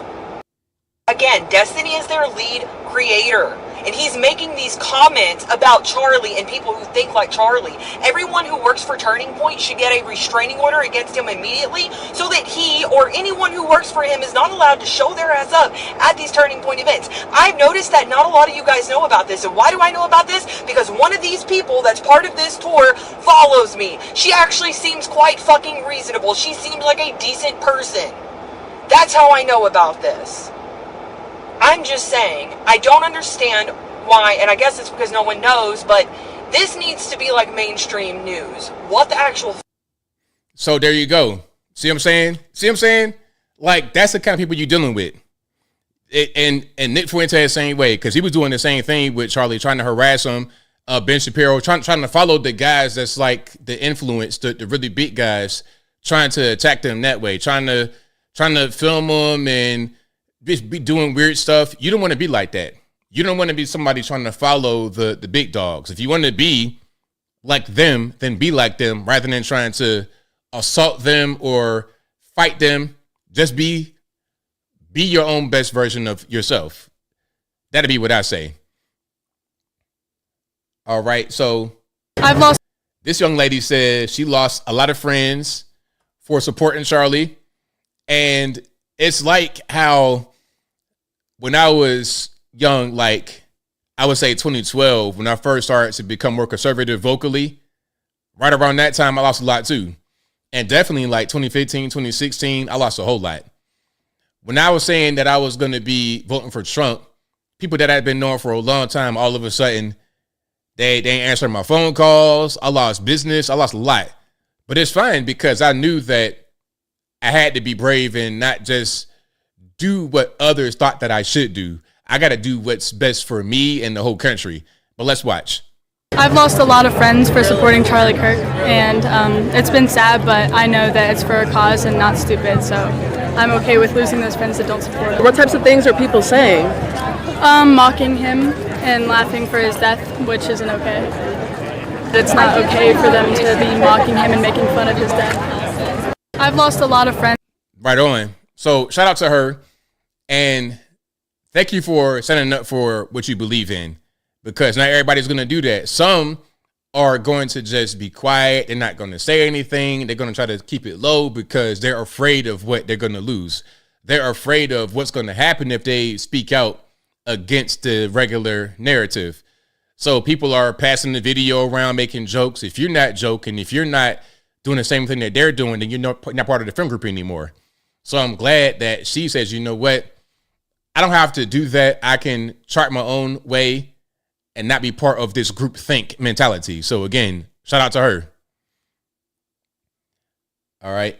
So you be your friend. I bet she would be your friend. I bet you would be your friend. Shout out to you, boss. Okay. We got some more here. Let's check this out right here. I'm a lifelong Democrat, and I have spent hours out of my life the past few days watching Charlie Kirk debates. And if that pisses you off, then you especially should stay. Because when I tell you I've been absolutely consumed, not by the debates themselves or why I didn't agree with him, but it's our party that has left me feeling unsettled. And if you're a Democrat watching this, I really hope you take this not as an attack, but like from a friend who really cares. First, let's talk about the concept of mob mentality, which by definition just means being influenced by a larger group and losing your own personal judgment in the process. And the example I want to use is that clip that was everywhere, that went viral, everybody was quoting it, where Charlie said, "I don't like the word empathy." We've probably all seen the short and the long version at this point, where he goes on to clarify that he prefers the word sympathy. Agree with him or disagree with him, doesn't matter to me. The point is the real conversation never happened because the clip was cut in half. Why? To reinforce the idea that the right is full of these monsters who reject human feelings, right? That wasn't an accident. That omission was deliberate and strategic. And you know what? There's quite a bit of videos like that all over the internet with Charlie in them. Deceptively edited, making you think one thing, making you believe one thing. And then sometimes it's not even the video. It'll be someone saying that Charlie said this or he did that with no evidence at all to back it up. And because people have confirmation bias, because they don't like Charlie already, they'll just believe whatever is being told. So shout out to everybody who's going and looking at all the debates, doing some research for themselves and not just believing whatever the narrative is. Shout out to y'all and shout out to her. Okay, now this man, Ryan Miller, you may know who he is. If you guys are into like a lot of the social media, church social media, Ryan Miller from We Are Restoration Church, or formerly of that particular church, Let's hear what he has to say about what happened with him and his words, or whatever the case may be. Throw it on the screen right here. This church with the pronouns in their bio is the church I was employed at not too long ago. And this video of this youth pastor who took my position, making fun of Charlie Kirk in this video, is now the youth pastor at that same church. No, I don't say this as slander. This is a hard video for me to make. I say this as a warning to the American church, because it can happen to your church too. I never thought it would happen to mine. My Bible-believing church, I never thought it would be possible until we were hiring a new pastor and he started having conversations with me and saying some things, this woke ideology, and I took it to the elder board. Hear me. I took it to the elder board and I said, this is what he's saying. And they looked at me and they said, stop sowing discord. And they disciplined me. And my warning is that if it can happen to my church, it can happen to yours. The woke ideology, the itching ears, as the Bible calls it, that people in the last days, they'll have itching ears and they'll go out and they'll find themselves teachers that tell them what they want to hear, that tell them their truth. But let me tell you right now, your truth is not the truth, and your truth needs to be crucified under his truth. And the Bible is clear. Take no part in the unfruitful works of darkness, but instead expose them. So that's what I'm doing. I hate seeing disunity in the church, but I cannot be an obedient Christian and not expose what's happened in my own church. And warn you as well, it can happen to yours.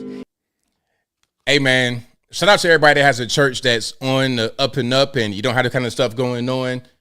But this kind of stuff most certainly can happen. The woke ideology, the LGBT, that can take root and take over. You're doing the right thing. You're preaching the right word. You're giving the correct message, but you're being overruled by leadership. You're being overruled by maybe even the congregation.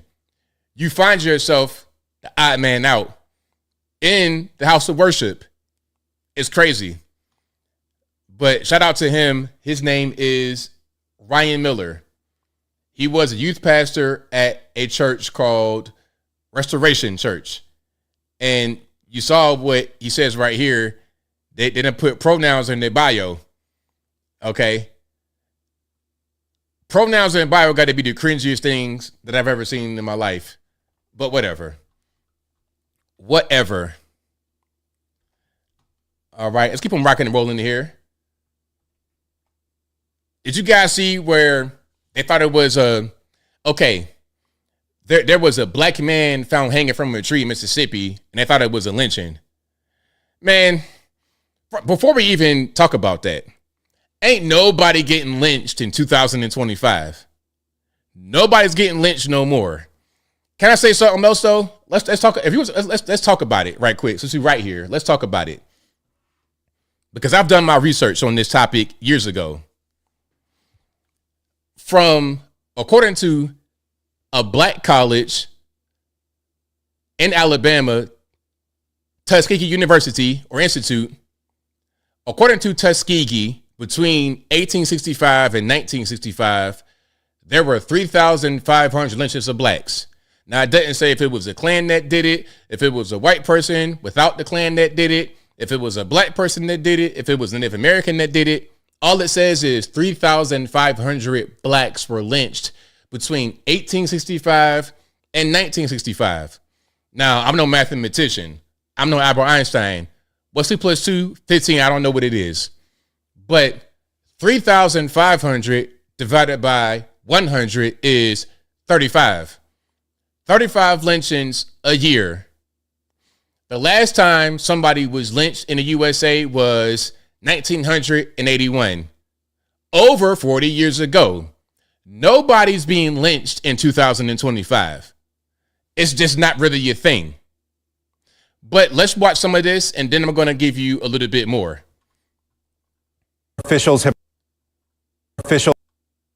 All right, here we go. Officials have released the identity of a student who was found on a campus hanging from a tree this morning.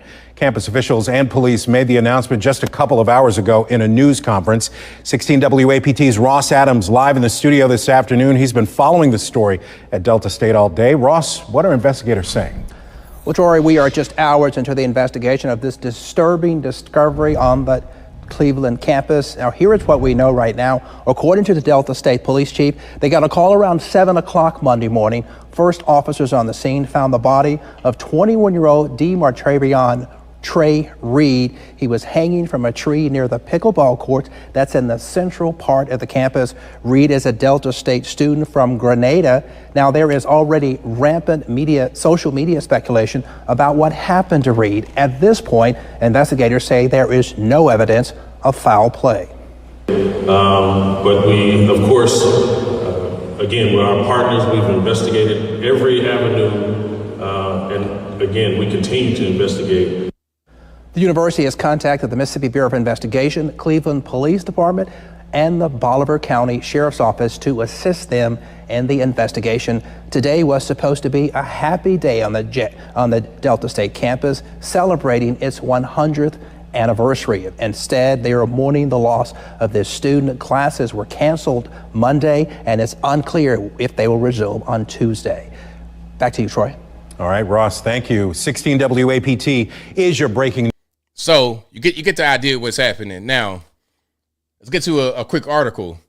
Cause of death revealed for a student found hanging from a tree on college campus, officials say. Okay, and you can see everybody in that room. All the officials are black. Okay. Now, it's kind of hard to see, but I'm going to just read it. Cleveland, Mississippi. Authorities have released the autopsy report on a Mississippi college student who was found hanging from a tree on campus. On Monday, 21-year-old DeMartravion Trey Reed was found hanging from a tree on Delta State University campus. And they say that the death was a self-deletion. Okay. A coroner with the Bolivar County Coroner's Office, a black man, on Monday, based on preliminary examination, Reed was not suffering from any lacerations, contusions, compound fractures, broken bones, or injuries consistent with an assault. So if you don't have any defensive wounds, nothing that shows a struggle, that means you were not lynched. Because if you're lynched, that means that you were forcibly put up on the rope on a tree and hung. And there's video of the actual incident. No, I don't have the video. Do not ask me. But there's no visible marks of a struggle. And there's video of him doing that to himself. Okay? This was not a lynching. But it doesn't stop Colin Kaepernick from coming out of the woodwork. Hey, it doesn't stop Colin Kaepernick from coming out talking about something he's going to pay for an independent autopsy. Colin Kaepernick, you are disgusting, bro. You are ridiculous. I understand wanting to keep your name relevant, wanting to still engage in your grift. But, bro, a dead body, is that what we do? Is that what the black man is good for? To fundraise and keep yourself relevant after we die? Is that what it is? Rather than trying to contact his family, offering condolences, offering some kind of mental health for the family, offering help for young men suffering from mental health crisis who take their lives, you want to capitalize on it, bro? Bro, hey, Colin Kaepernick, what are you going to find in your private autopsy that the videotape doesn't show? You tell me. They got video of it, bro. Stop it. This is not that. Anybody saying that the guy got lynched, tell them that it just was not the truth. It's not true. He did that to himself. That's what happened. It's 2025. It's not 1937 anymore. It's just not that time. So please stop. Okay? Please, please, please stop. All right. So here's somebody talking about the same thing. And this is kind of what I'm talking about. The information gets spread, and these normies who don't know, the normies know nothing. They don't know nothing. All they doing is just on their TikTok consuming information. And then they come and say stuff like this.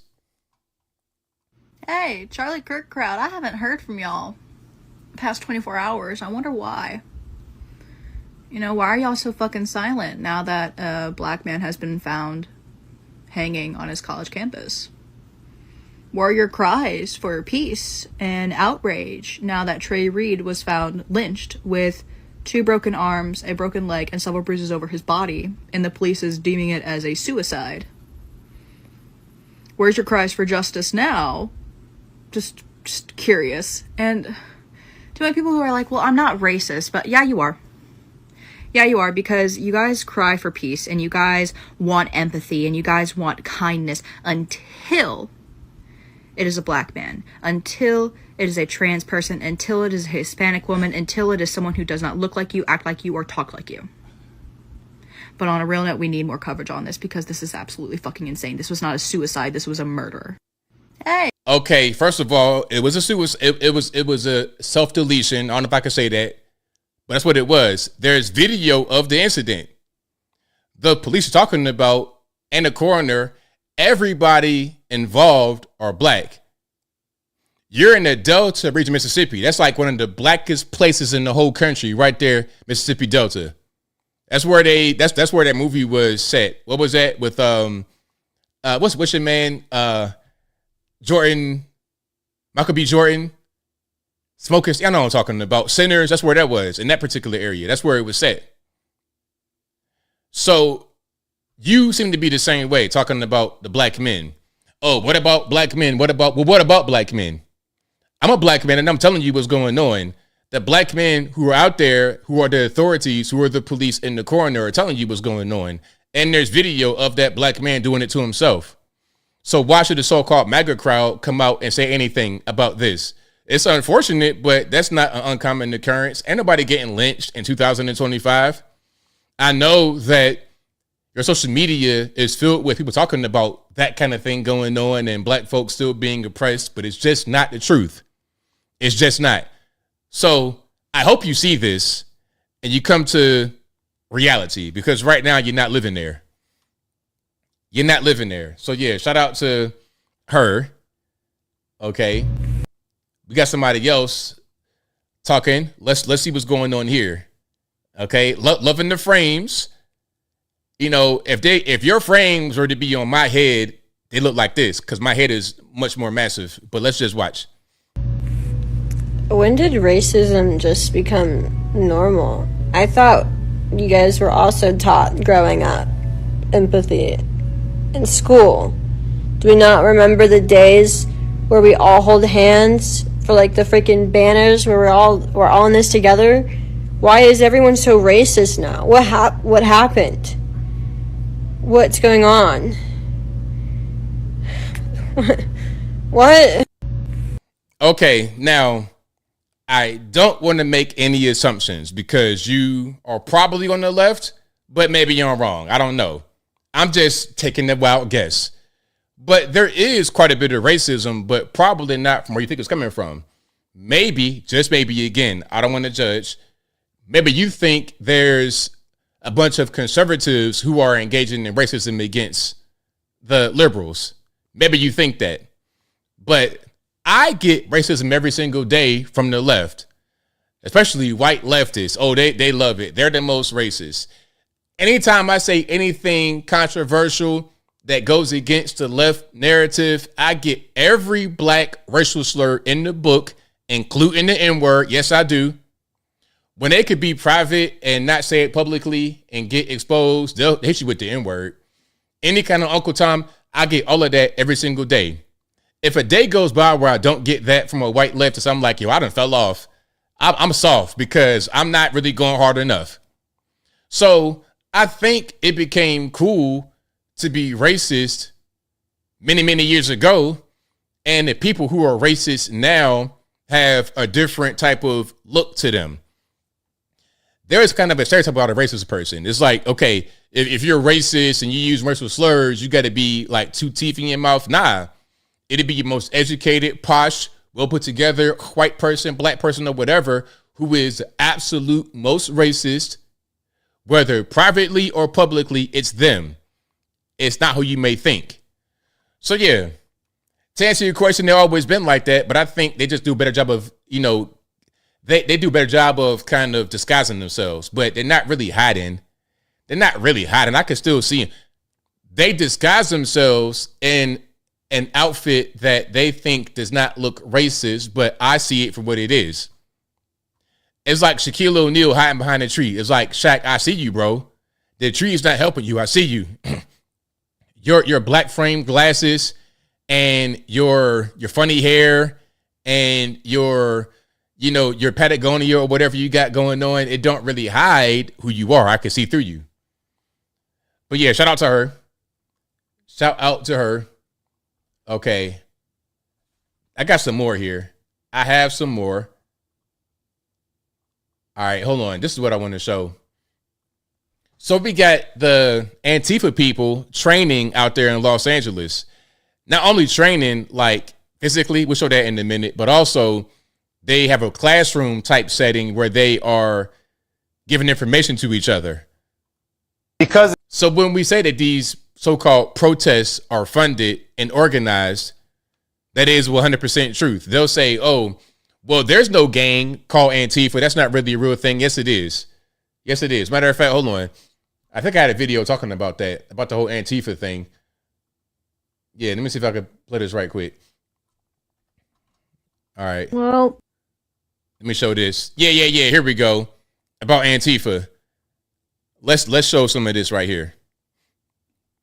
Well, they admitted to being pro-fascist by calling the Antifa organization, which doesn't exist because anti-fascism is just an ideology. It's not an organization. By calling them terrorists.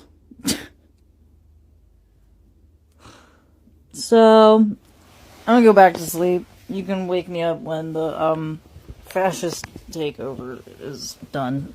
Well, they admitted to being pro-fascist. So, I guess that's a crazy freeze frame. I'm seeing everything, right? I'm seeing the septum ring. Then I'm seeing the eyes all over the place. I'm seeing quite a bit. But they're obsessed with fascism while they're the main ones trying to engage in fascism. Okay? Say the wrong thing, we're going to shoot you dead. That's their whole ideology. So it's just typical reflection. Okay? Projection. Now, speaking about Antifa,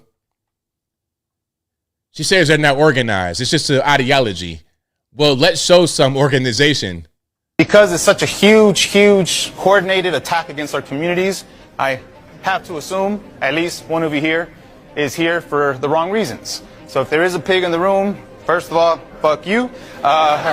Second of all, we're not doing anything illegal. We're on the streets from 5:30 in the morning till past midnight, and it's been 7 days a week ever since the attacks have started. So people are putting it down.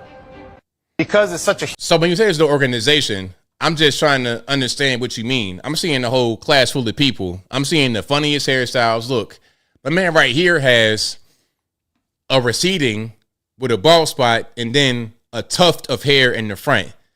See right there? So you already know what's going on. This is like an Antifa school. Okay? So that's them in the classroom being taught, being instructed.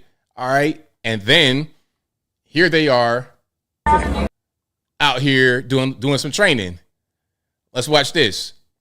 This is going to be out there by Chicago. Yeah, give it to me.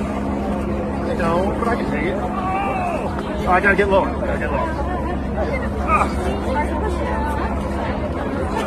So much strength, but I stayed up with it. That's the point, right?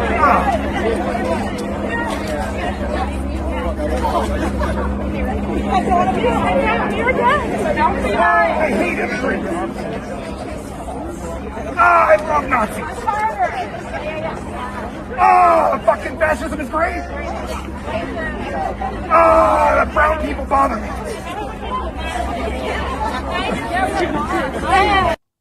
So there we go. So they out there doing a little bit of training. Okay. Now, bro, how are you like 115 pounds and you still fat at the same time? Like, make that make sense. Anyway, so that's them in the classroom training, in the field training. Now, let's see.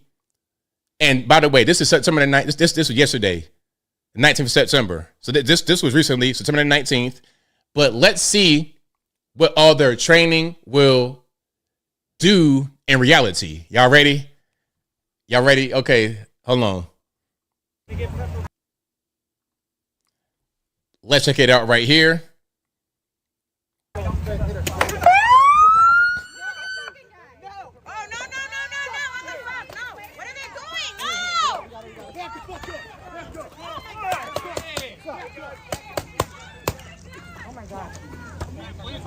That was really cool, guys. You guys are super cool for that.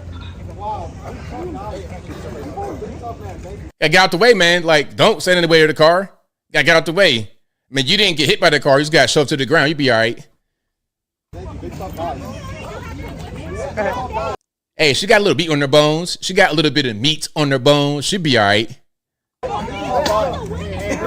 She's getting her sign. She's getting her sign. Go get it for her. Go get it for her. Give me your sign. Give me your sign. Give me your sign. You fall down.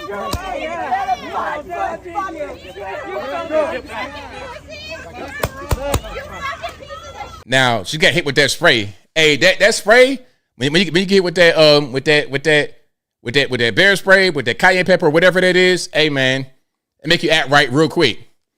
Make you act right real quick.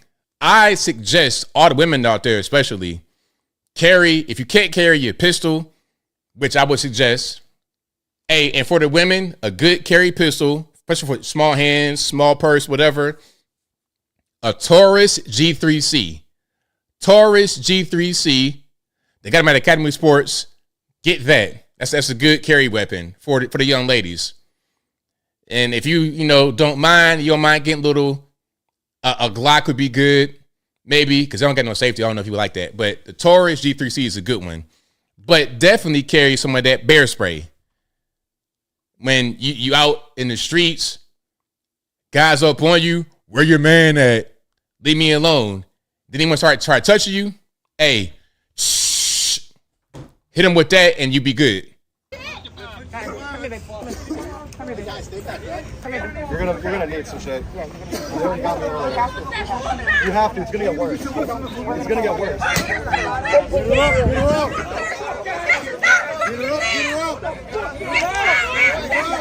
Hey, Susan Boyle is crazy. Hey, you guys are the funniest people in the whole world. I promise you are. No BS. We're not threatening anyone. We're not threatening anyone. We're not threatening anyone. Move out! Move out! How are you supposed to move? You shot her in the face!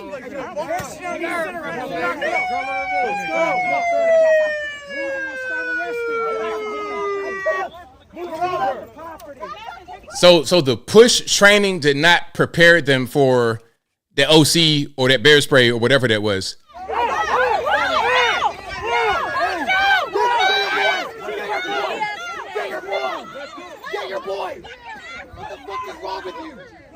So yeah, I mean, it's always the same people, the same crowd. I mean, we know who's out there. Like, it's always them.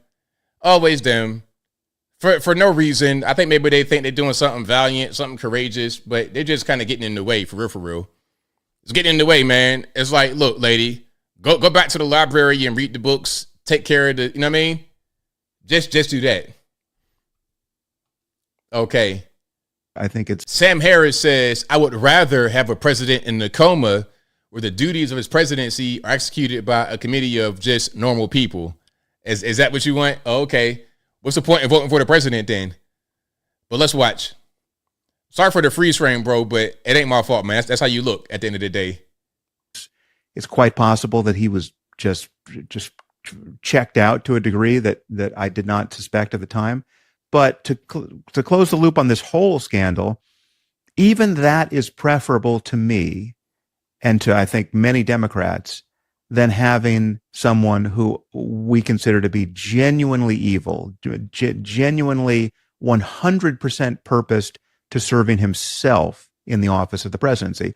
I would rather have a president in a coma where the duties of the presidency are executed by a committee of just normal people, right? So that's the choice that many of us believe was before us, and so therefore, not much materially changes once you reveal just how insane and despicable this cover-up of Biden's infirmities actually But Sam, was. but how you get there matters. And it would be one thing if those people told the American people, hey, he's not compos mentis. We're going to take it from here. Yeah. We know what we're doing. We're fine.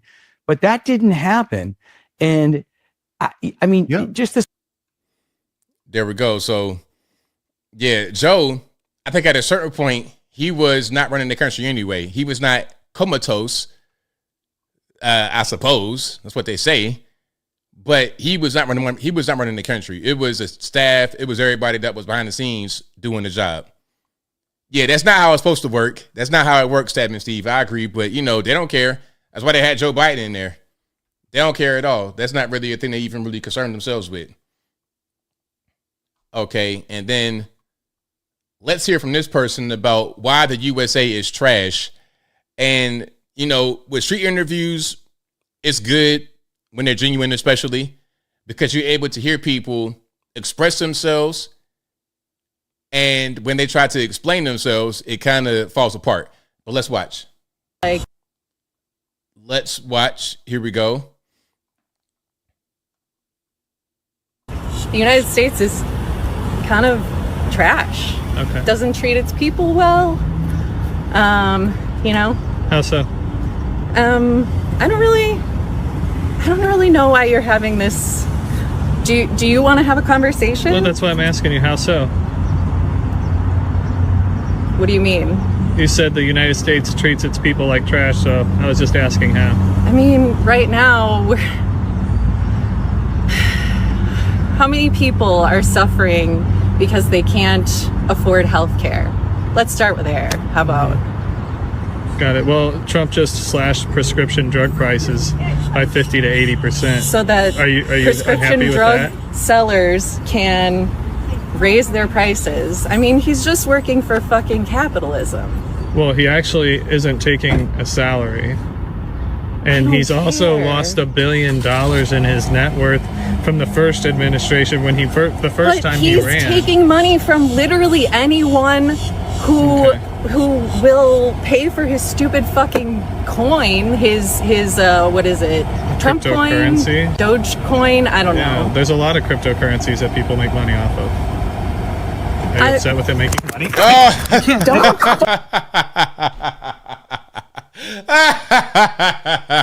Hey, the crash out was perfect. Perfect.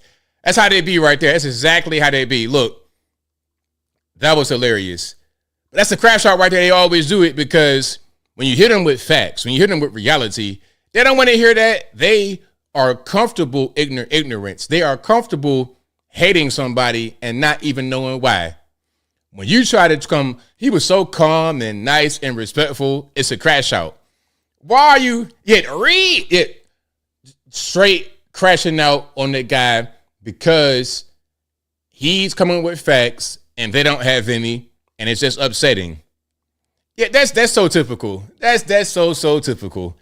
That's why sometimes you can't even really tell nobody nothing, man, because when you hit them with their facts, all they want to do is start fighting. I was like, man, come on now. Let's have a conversation. And Charlie would never crash out on you. He wants to have a conversation. But them on that side, they have a very difficult time being able to just have regular conversations without getting violent and crazy.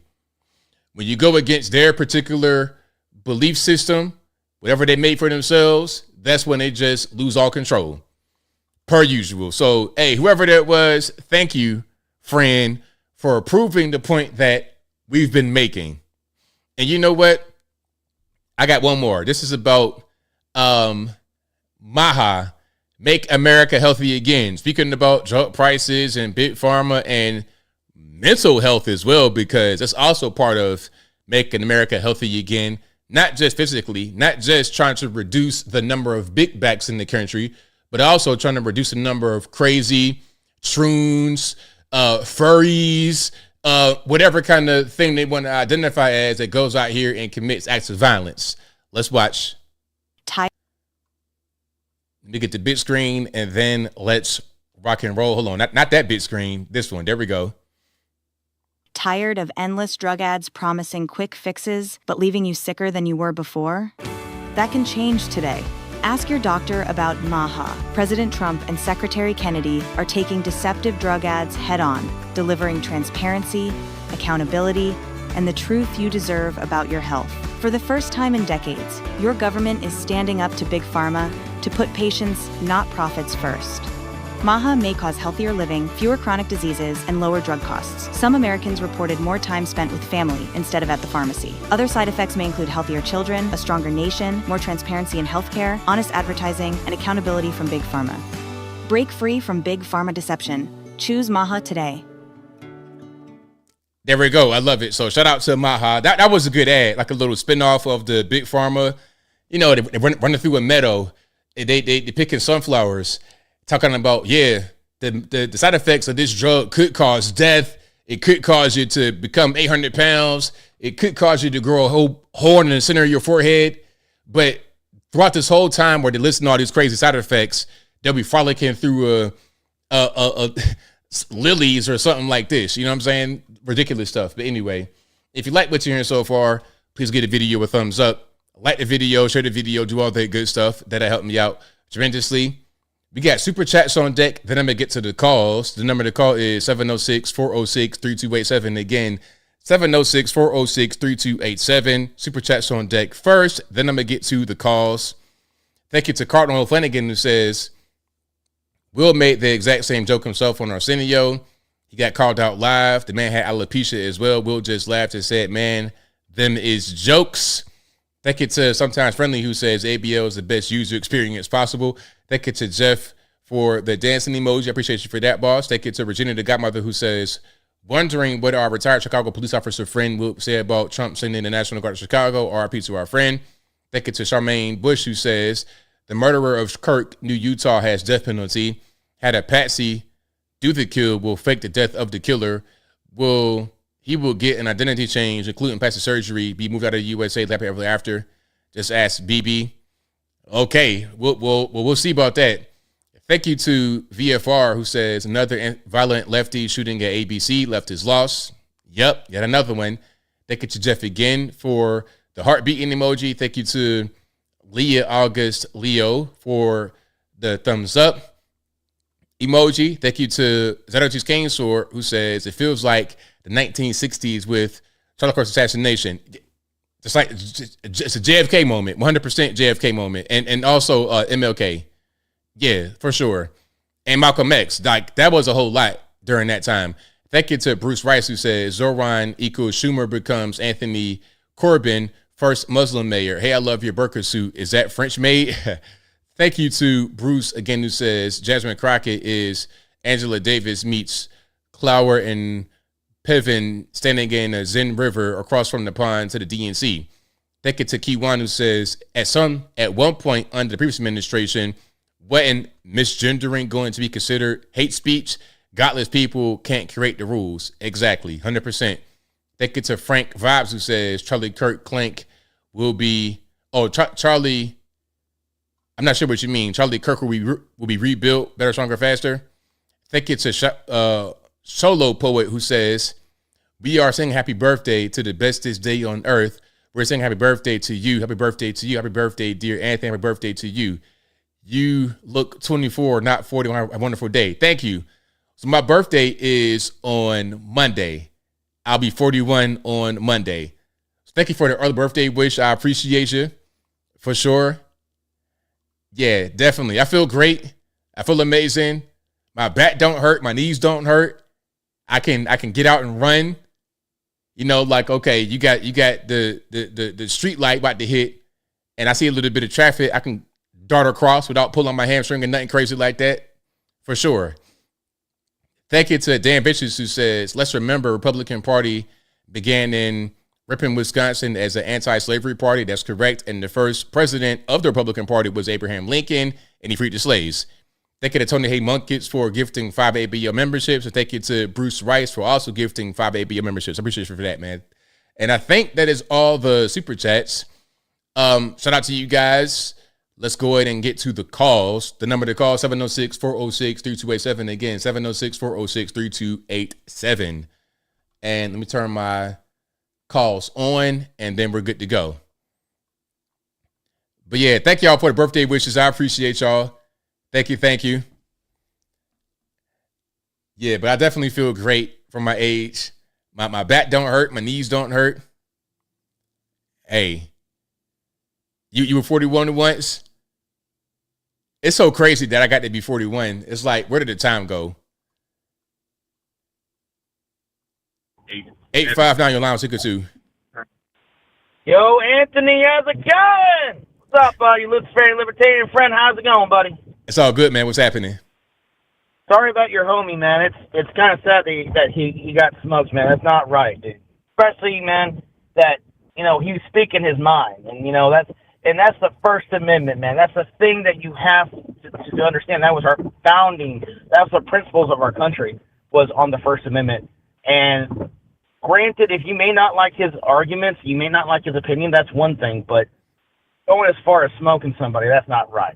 And then the people making fun of him getting fired, but making fun of him getting killed, they got fired. Well, it should be obvious. Nobody looks good at a person who got assassinated making fun of them. That's out of character. That's kind of gross, and it shows what kind of person they are if they're going to stoop to that level, Exactly. And I don't necessarily think, and you may disagree with me, I don't think Jimmy Kimmel deserved to be fired. He wasn't making fun of Charlie Kirk for, getting killed. He was kind of making fun of Trump's reaction. I think the problem is that people did not like what he said, and he's losing money. So it was a matter of time anyway. So even if he didn't say anything about Charlie, he was still not going to be on the air much longer. Oh, that's true. He wasn't exactly funny. He was only good when he was in the Man Show.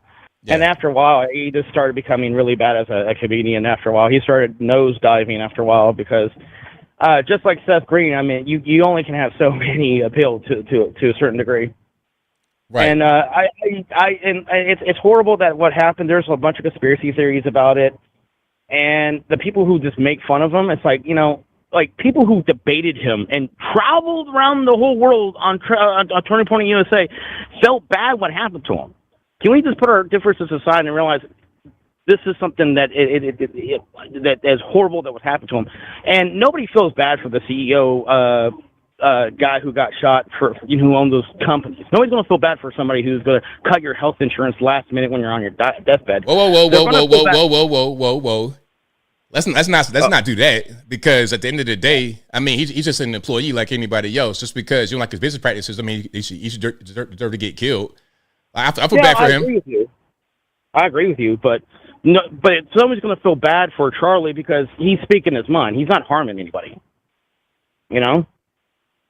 Yeah, but the CEO guy, I mean, that can't, like, okay, if you're the CEO of a company, you have a job to do. Like, you just it's just like, okay, if you work for a company and then someone says that company did something to harm me, are the employees all of a sudden bad people, or those who do not deserve sympathy when they get killed? Well, I mean, that's the thing is, I don't feel bad. That's the thing is, if nobody's going to feel bad for him. I'm not saying they should or should not. I'm saying I would feel bad for him if it's a relative of mine, of course. But, if you hear about this guy from the CEO company kind of just cutting people's health insurance off of it, most people are going to be like, well, we feel bad for him. And some people are like, we don't care. But with Charlie, he wasn't harming anybody. He was just speaking his mind. Granted, that his opinions may seem kind of edgy. Everybody has an opinion. Well, I agree with you about Charlie using his voice and expressing himself, but we don't agree on the whole thing about the executive. But go ahead. That's the thing. I'm not saying most people wouldn't care. Personally, I mean, if I was related to the guy, I would feel bad for him getting shot. But I'm just saying, in perspective, most people were like, okay, let's go to the next thing. I got your point. And like I said, I'm not trying to justify anything, and I don't support any violence at all. I'm just saying, in perspective, nobody's going to feel bad for the guy who speaks his mind compared to somebody who works for a company like that. I got your point. All right. Thank you very much for taking my call. I really appreciate it. And, rest in peace, Charlie. And I like the head of your personality. He had a personality. He had a poster of him, of a South Park version of Cartman on him. He has a personality. He's funny. I miss the guy, and hopefully there'll be some justice for Charlie. Right on, man. Thank you for your call. Definitely appreciate you. Thank you very much. Bye. Yeah, man. I mean, the executive, like, I don't like that type of mentality. Like, I feel like if you have an issue with the executive, then it's the same thing as you having a problem with Charlie Kirk, because the executive was just working. Like, he didn't do nothing anyway. I get his point about some people who may feel that way, but I think those who feel that way are also the ones who are going to laugh at Charlie Kirk for being killed. 803 on the line. Who am I speaking to? How you doing? Hello, can you hear me? Hey, yeah, this is Robert. Can you hear me? You're kind of low. Are you on a speakerphone or something? No. Let me adjust it. How about now? Is that any better? It's a little better. Yeah, I just wanted to call you. I wanted to call once before, but I'm calling from the great state of South Carolina.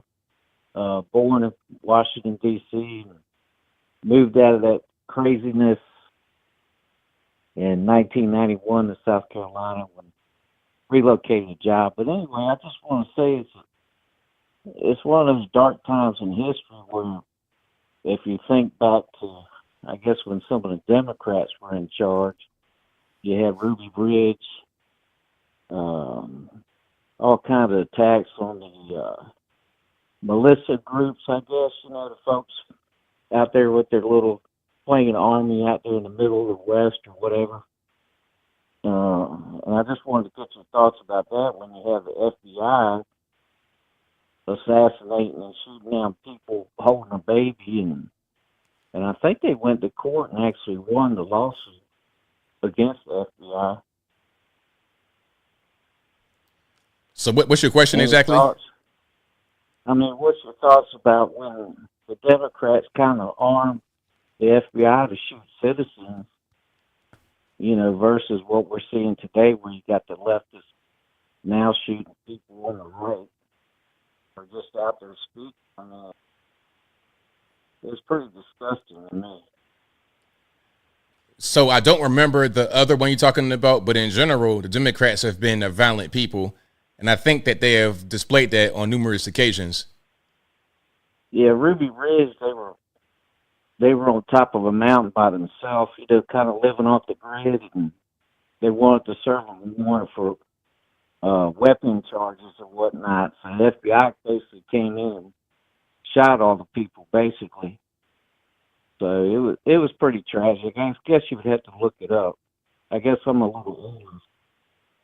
Anyway, I'm 64 and wish you a happy birthday. And it's just a sad day when you can't go to a campus to have a debate without getting shot. It's just sad.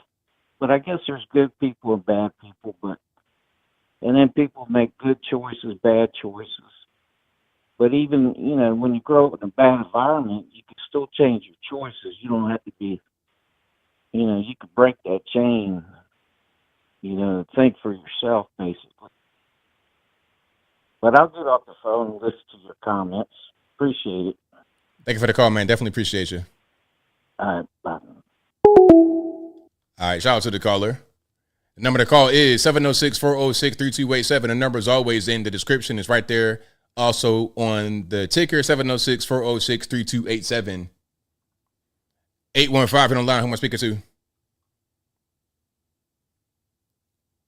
815, hello. Going once, going twice. All right, when you call, be ready to speak on the phone. Let's go to 509. You're on the line. Who am I speaking to?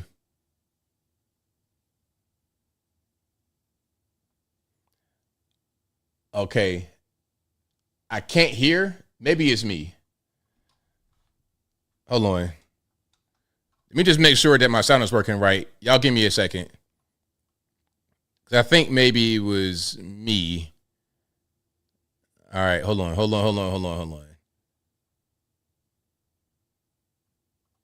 Conversation on a pod. Okay. Shout out Antine. No, your thoughts. Hello? 815, you're on the line. I'm speaking to. Yeah, I want to know your thoughts on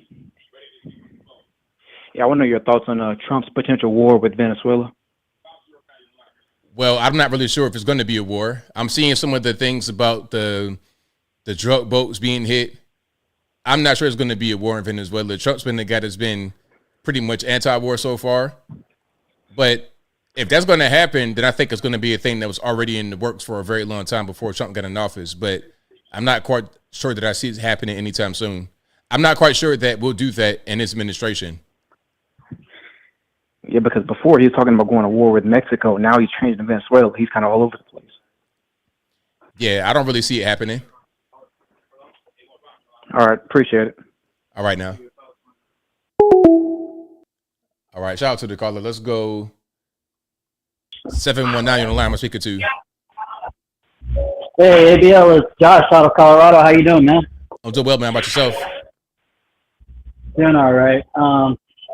I called because I got the news last week about your friend Charlie. I'm truly sorry about that, man.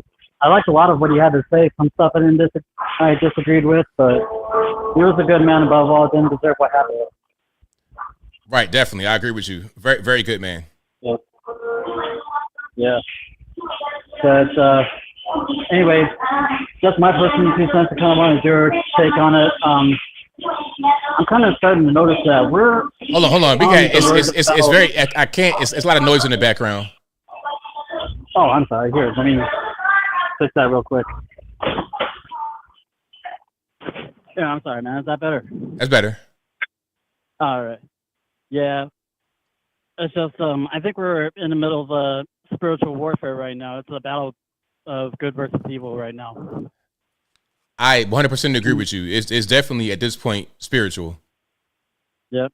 So, I mean, I'm considering going back to church myself. And for those of you listening, if you're not going to church, I definitely recommend doing so, or at the very least, pick up the Bible and read it more often. For sure, absolutely. That's great advice, especially right now, considering how people are behaving. That's definitely good advice. Absolutely. But anyways, just wanted to give you a call, man, and tell you I was real sorry to hear about Charlie. Well, thank you for the call, man. Definitely appreciate you. All right. Appreciate you. Catch you later. All right. Shout out to the caller.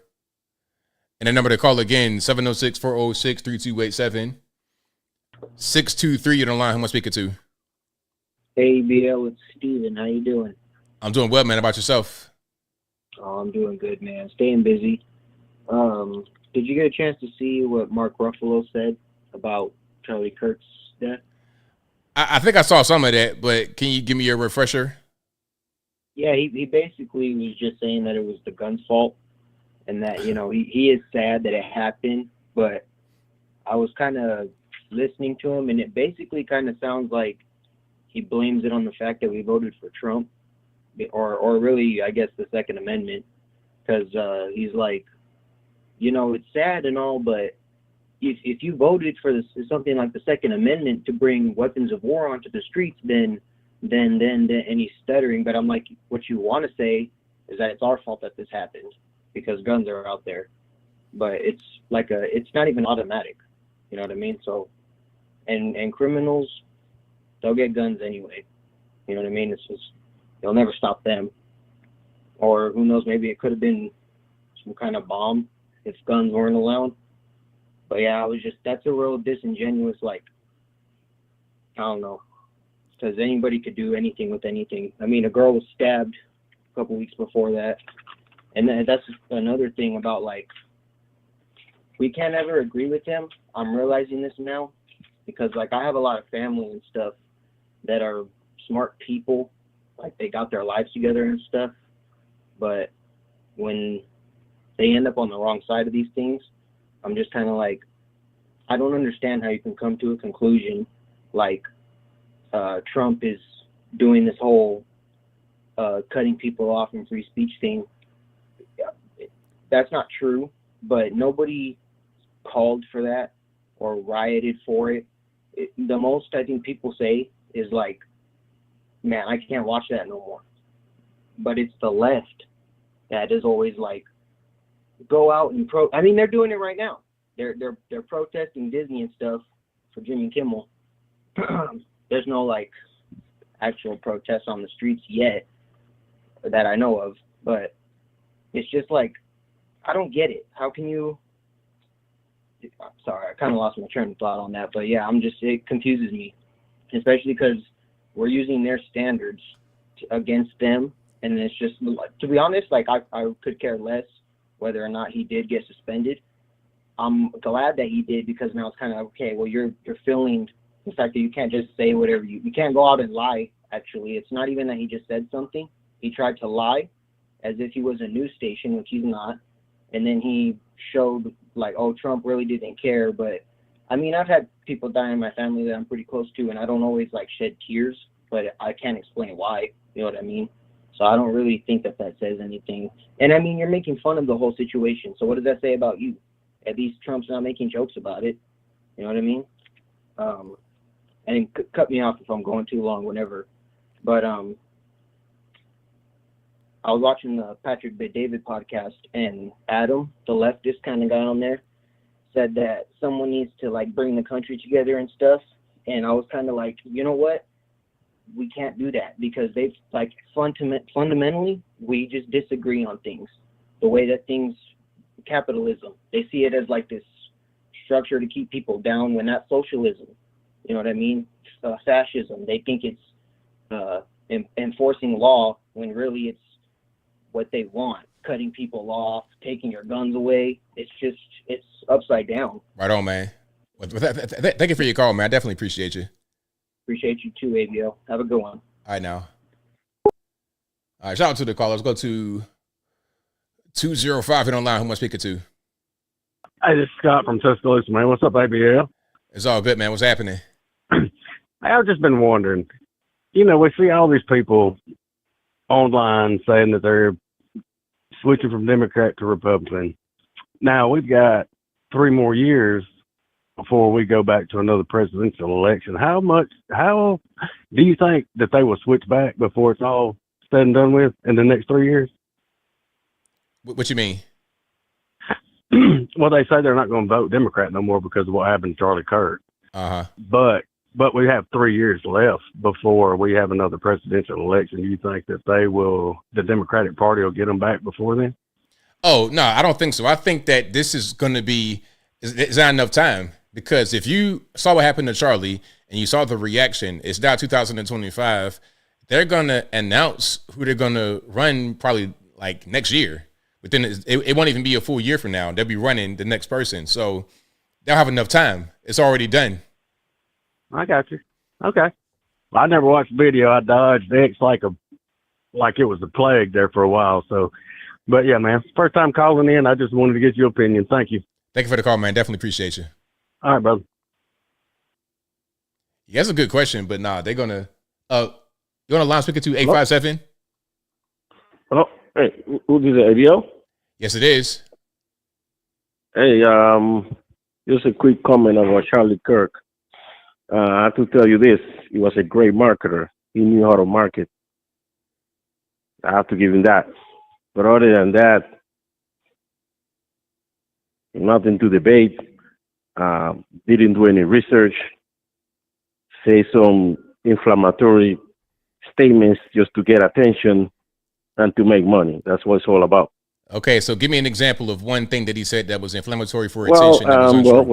He said that Martin Luther King was an awful person. Yeah. Do you consider Martin Luther King an awful person? Well, yes, from what I know, yes. Why?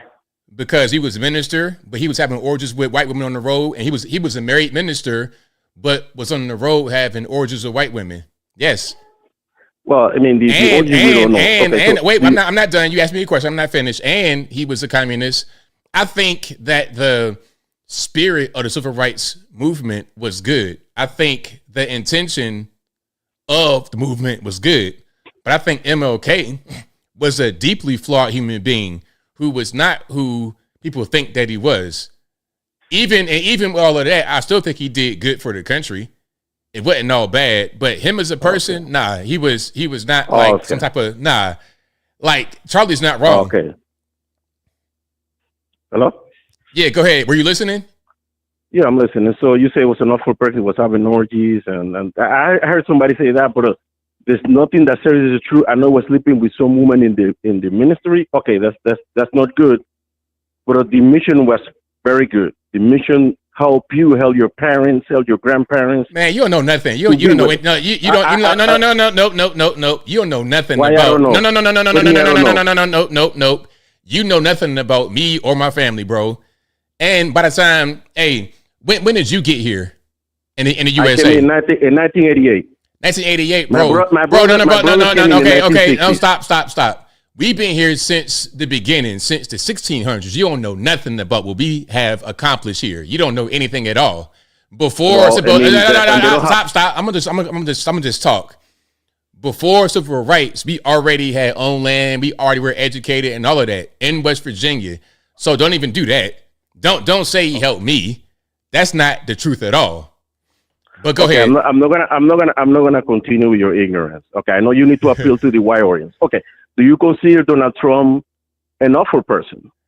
No, he's not. He didn't sleep with prostitutes? No. Wait. Because no. See, now that's a false equivalence because no. Stop. MLK was a preacher. MLK was a man of the cloth. MLK was a minister. Excuse me. Trump was never no preacher, a minister, a pastor, or nothing like that. You're talking about two different kind of people. So don't do that. Don't compare. Don't compare a millionaire playboy in New York to a Southern Baptist preacher. So it was okay. It was okay for the millionaire playboy to do what he did. Huh? So what you're saying? So it wouldn't call him an awful person, but then it would come out to take it. So do you consider the Civil Rights Act a mistake? Yes, it was. Why was it a mistake? Because first of all, the integration happened too quickly and it was forced. But see, you don't know anything about that because you weren't here during that process. I know. But why the integration happened? Because they wouldn't let you go to the universities and colleges and get the education that was required. For example, you're not correct. But go ahead. If you want to go to a pilot school, or you want to go to certain school where they have certain courses that is required to become, let's say, a chemical engineer or certain things, you couldn't go because segregation. So that's why we were fighting. That's one of the major problems. You're not right though, because no. You're done. You're not right because you're not an American. You don't understand. So how did we get educated before my civil brother rights? came in 1950. I just told you. Hello. I have a brother that came in 1958. How did we get educated? Excuse me. The question. Excuse me. How did we get educated before civil rights? Because certain black. Excuse me. How? Excuse me. Answer the question. How did we get educated before civil rights? How we got educated? How did black people taught him how to read, do math, and basic stuff? But for the higher level of jobs, most black people could not get there because the question was, how did we get educated before civil rights? Answer the question. Come on. Basic education. How? Some people taught them. Some people taught out of. So let me explain that to you. So answer the question. Look, I'm gonna just answer the question. Or I'm gonna hang up. How? Okay. In what way? What were the institutions where we were educated before civil rights? The black institutions. Such as maybe Morehouse, Spelman, Georgia Tech, some of the black colleges. Okay, so the answer is we had black colleges, black elementary schools, middle schools, high schools, everything else. So what are you talking about? We couldn't get education to become engineers and things of this nature. Yes, we could, because we had black institutions that did that. Do you see the Hiding Colors? Do you see that movie? I think it was Hiding Colors, where the woman couldn't go to school, couldn't become an astronaut because couldn't go to school, couldn't get the courses that she needed to become an astronaut. Do you remember that movie? A woman, and what year was this? I can't remember the name, but it was a bunch of black women that working for NASA. It's called Hidden Colors. It's called. Okay, they couldn't. Okay, but look. Pause. What year was this when that happened? In the 1950s. A woman in the 1950s? You talking about a woman? 1960s. Was it like a 1960s or 1970s? So was it easy for women to get jobs at that time, black or white?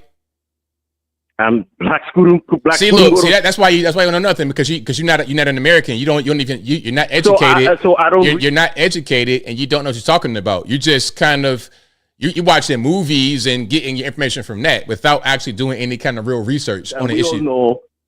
We all know that black people. It was called Hidden Figures, I believe. It wasn't called Hidden Colors. That's Tariq Nasheed. It was higher back then than it is now. Huh? Black analphabetism, it was higher than it is now. Okay, I want to move on. I don't move on. You said what now? You said black what? You don't want. I didn't hear what you said. What was that? Let's debate. So do you consider? No. Answer the question. You said what was higher back then? I'm not gonna waste my just okay. Matter of fact, time all with right. Matter of fact, you can answer. You can answer the question, or I'm gonna hang up. Not a stupid thing. You can answer the question, or I'm gonna hang up. What? Hang up.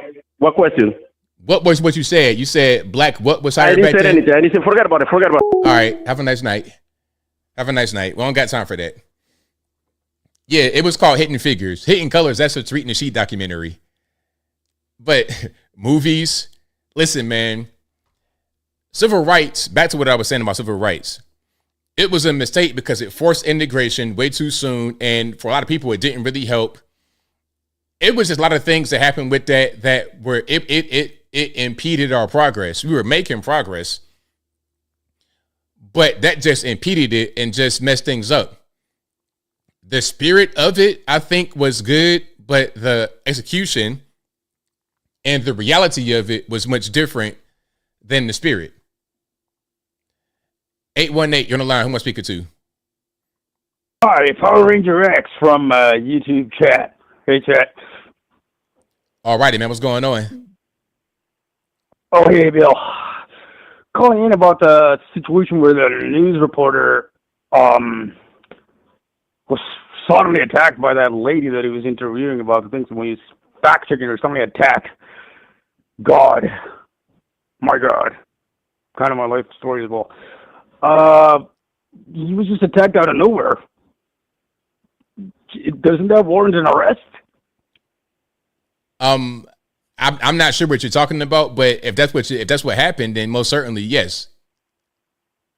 Yeah, the one video about the reporter asking the white lady some questions. Yeah.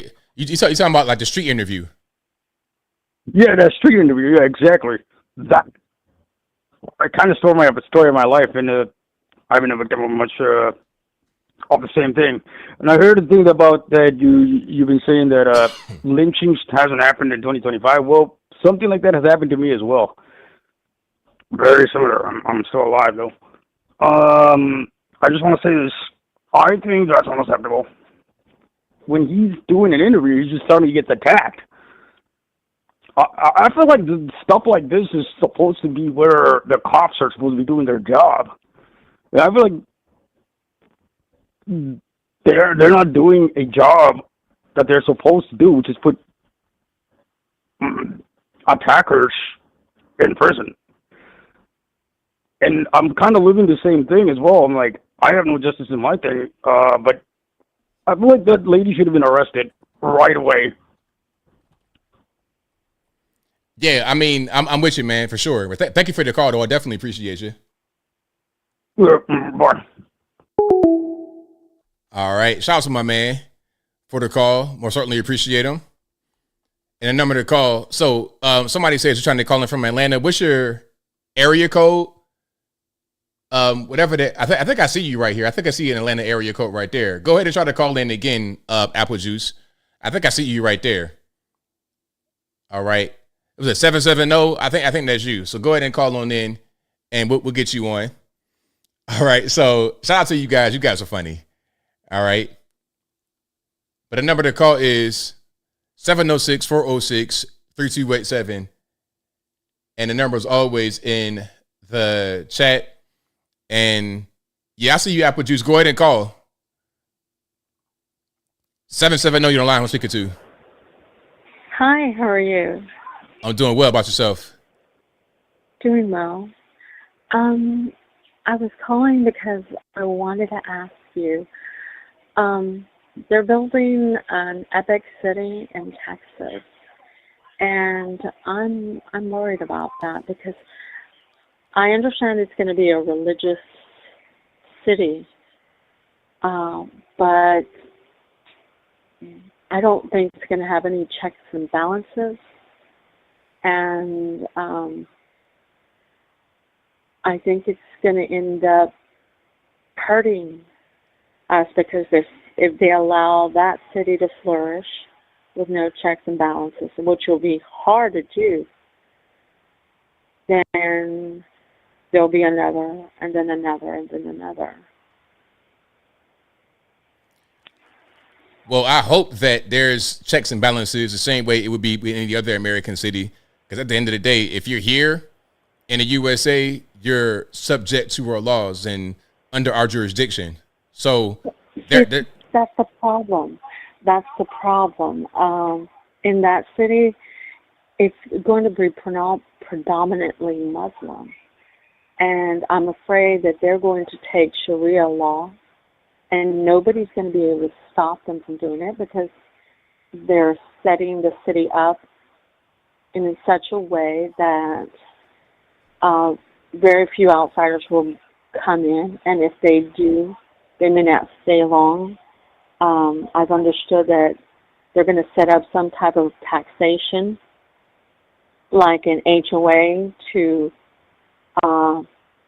pay for the central mosque in the city, whether they want to contribute to that or not. So I'm worried about that.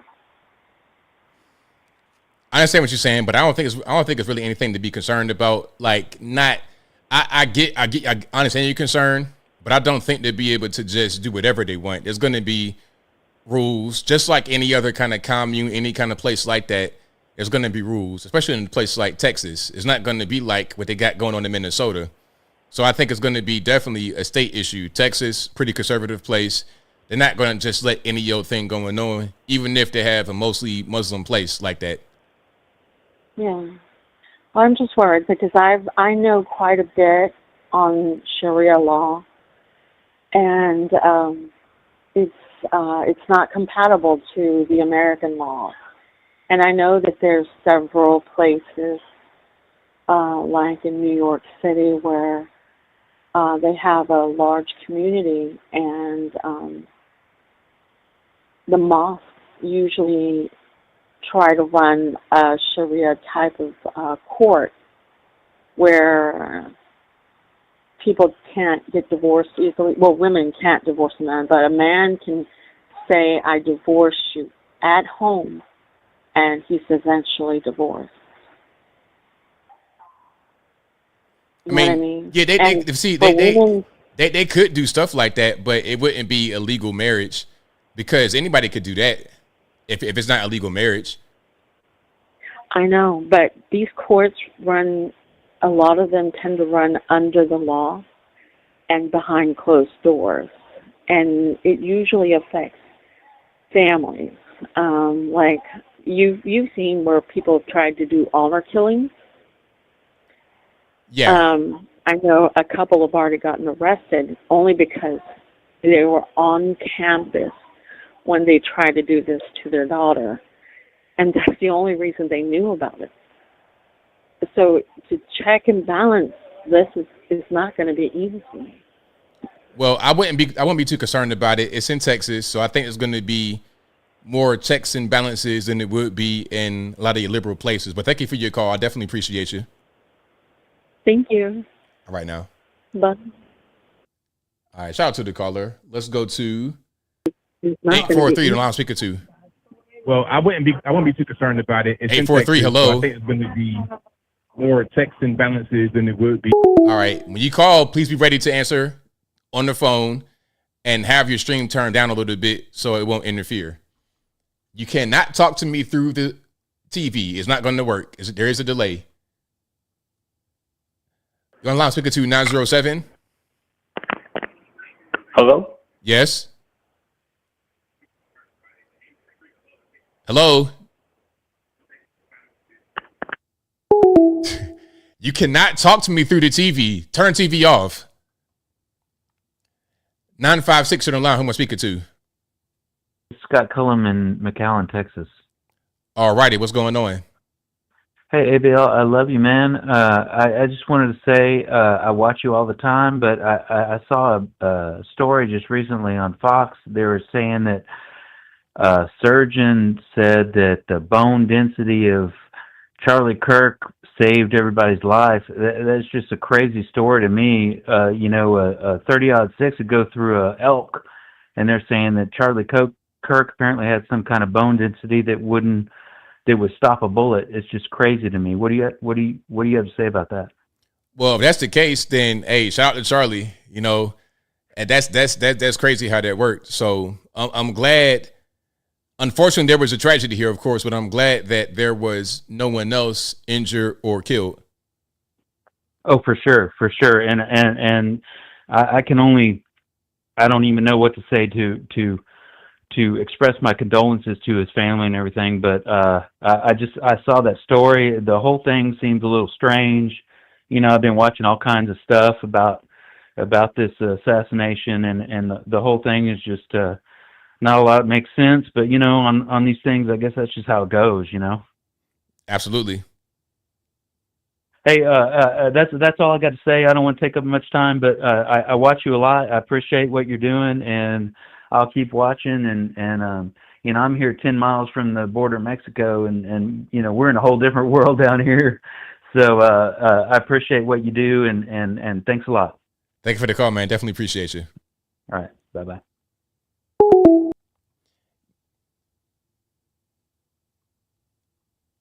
$706 you're online. Who am I speaking to? Hey, this is Frank. All righty, what's going on? Oh, not much. I was just wondering what you was thinking about. Who's going to take Charlie's place now? And are these people going to be able to go to these college campuses in relative safety? Well, to be totally honest, I don't think anybody can take his place. There are others. I don't either. There are others who do the same thing, like the whole college thing, you know, ask me. But, you know, you got guys like, I think Steven Crowder at one point was doing it. I'm not sure if he's still doing it, the change my mind. You got guys like that that'll pop up. But although there are others who will do the same kind of format, I don't think there's going to be anybody that can replace Charlie Kirk. It's like saying, okay, Michael Jackson or somebody is dead. Who's the next Michael? Yeah. Well, you know, there's other singers and guys that can be popular in music, but there won't be a Michael. There won't be exactly. There won't be a John Elway, a Peyton Manning. Just one of a kind. I'm just wondering if there's anybody going to be close to him going to these campuses. I don't see it because Charlie was so. I mean, I don't really see it. Yeah, I didn't know Charlie until this happened, really. Yeah. But I like him more every time I hear him talk. And but anyway, I just wanted to get your opinion on that. I just thought, you know, is there going to be somebody to come after him, or, you know? But anyway, I appreciate it, Anthony. Talk to you later. Thank you for the call. Definitely appreciate you. Thank you. All right, great call. Let's go to 509. You're on the line. Who am I speaking to? Good evening, Anthony. This is Greg McNeely. How you doing this evening, fine sir? I'm doing well. About yourself? Good. Hey, I got through. I got dropped once earlier because of the audio, but at least I got through. Hey, there's a lot of stuff to dissect here. I would just like to point out one thing. I watched Prager on Buck TV years ago when I was watching C-SPAN a lot. He said consensus on ideas is secondary to clarity on the said opinions and disagreements for a robust debate to thrive. And, you know, let's debate. And people can have humanity when they debate. And that's basically all I got to say. And rest in peace, Charlie. And rest in peace, your pops and my mom. December 25th. It's coming up on 5 years now. Only going to 6. Thank you for your call, man. Definitely appreciate you. Oh, we'll talk later. Thank you again for all you do. All right now. Peace out.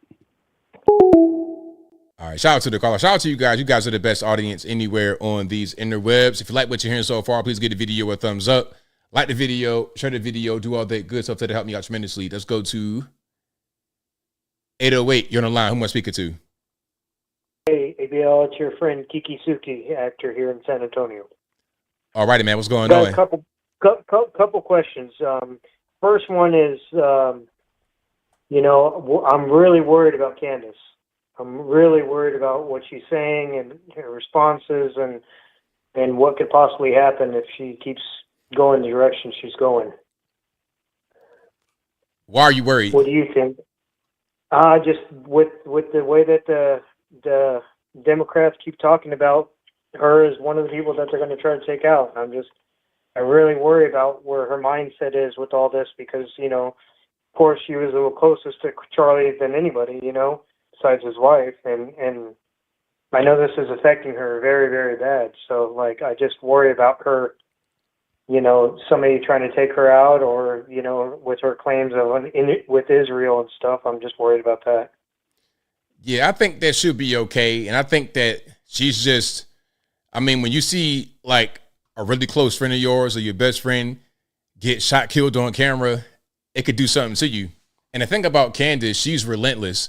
So there's not much anybody can do to make her stop because by her nature, she's relentless. And then something like that happened. I mean, there's nothing you can really say to her. So I think she'll be okay. I'm just worried about the Zionists. You know, that's my biggest thing. I wouldn't worry about that. And the second question is, you know, what do you think, you know, I've come to the conclusion, I'm feeling like the Antichrist is going to be AI. I think we give going into that world. I think we give AI too much credit.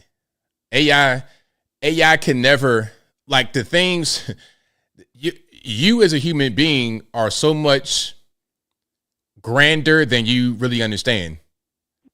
Yeah, but I'm talking about like the evolution of a higher intelligence, not what we see, not ChatGPT and the simpleton stuff. I'm talking about the accelerated, you know, with what Elon's messing with oh God, what is it? The Optimus programming and things like that. The higher elevation of it. That's my biggest thing. Is I worry about that. You know, of an Ultron type of scenario in the future of us dealing with a symbiote robot that can actually control the weather, that can do whatever it needs to do, and it seems like it's outwardly. That's my biggest fear. I don't think that's going to really happen. I think what's happening with AI is that there's a lot of doom and gloom scenarios put out intentionally by those who have AI companies to keep the bubble from bursting. So you think it's more scare tactics than it is on the aspect of an overall control board mindset where everybody's synced in? It's fear tactics. It's a scare tactic for sure. Yes. Okay. Yeah, because like my mindset on that is it's just everybody keeps talking about like the end of the world, the end times, and we're getting closer to the moment.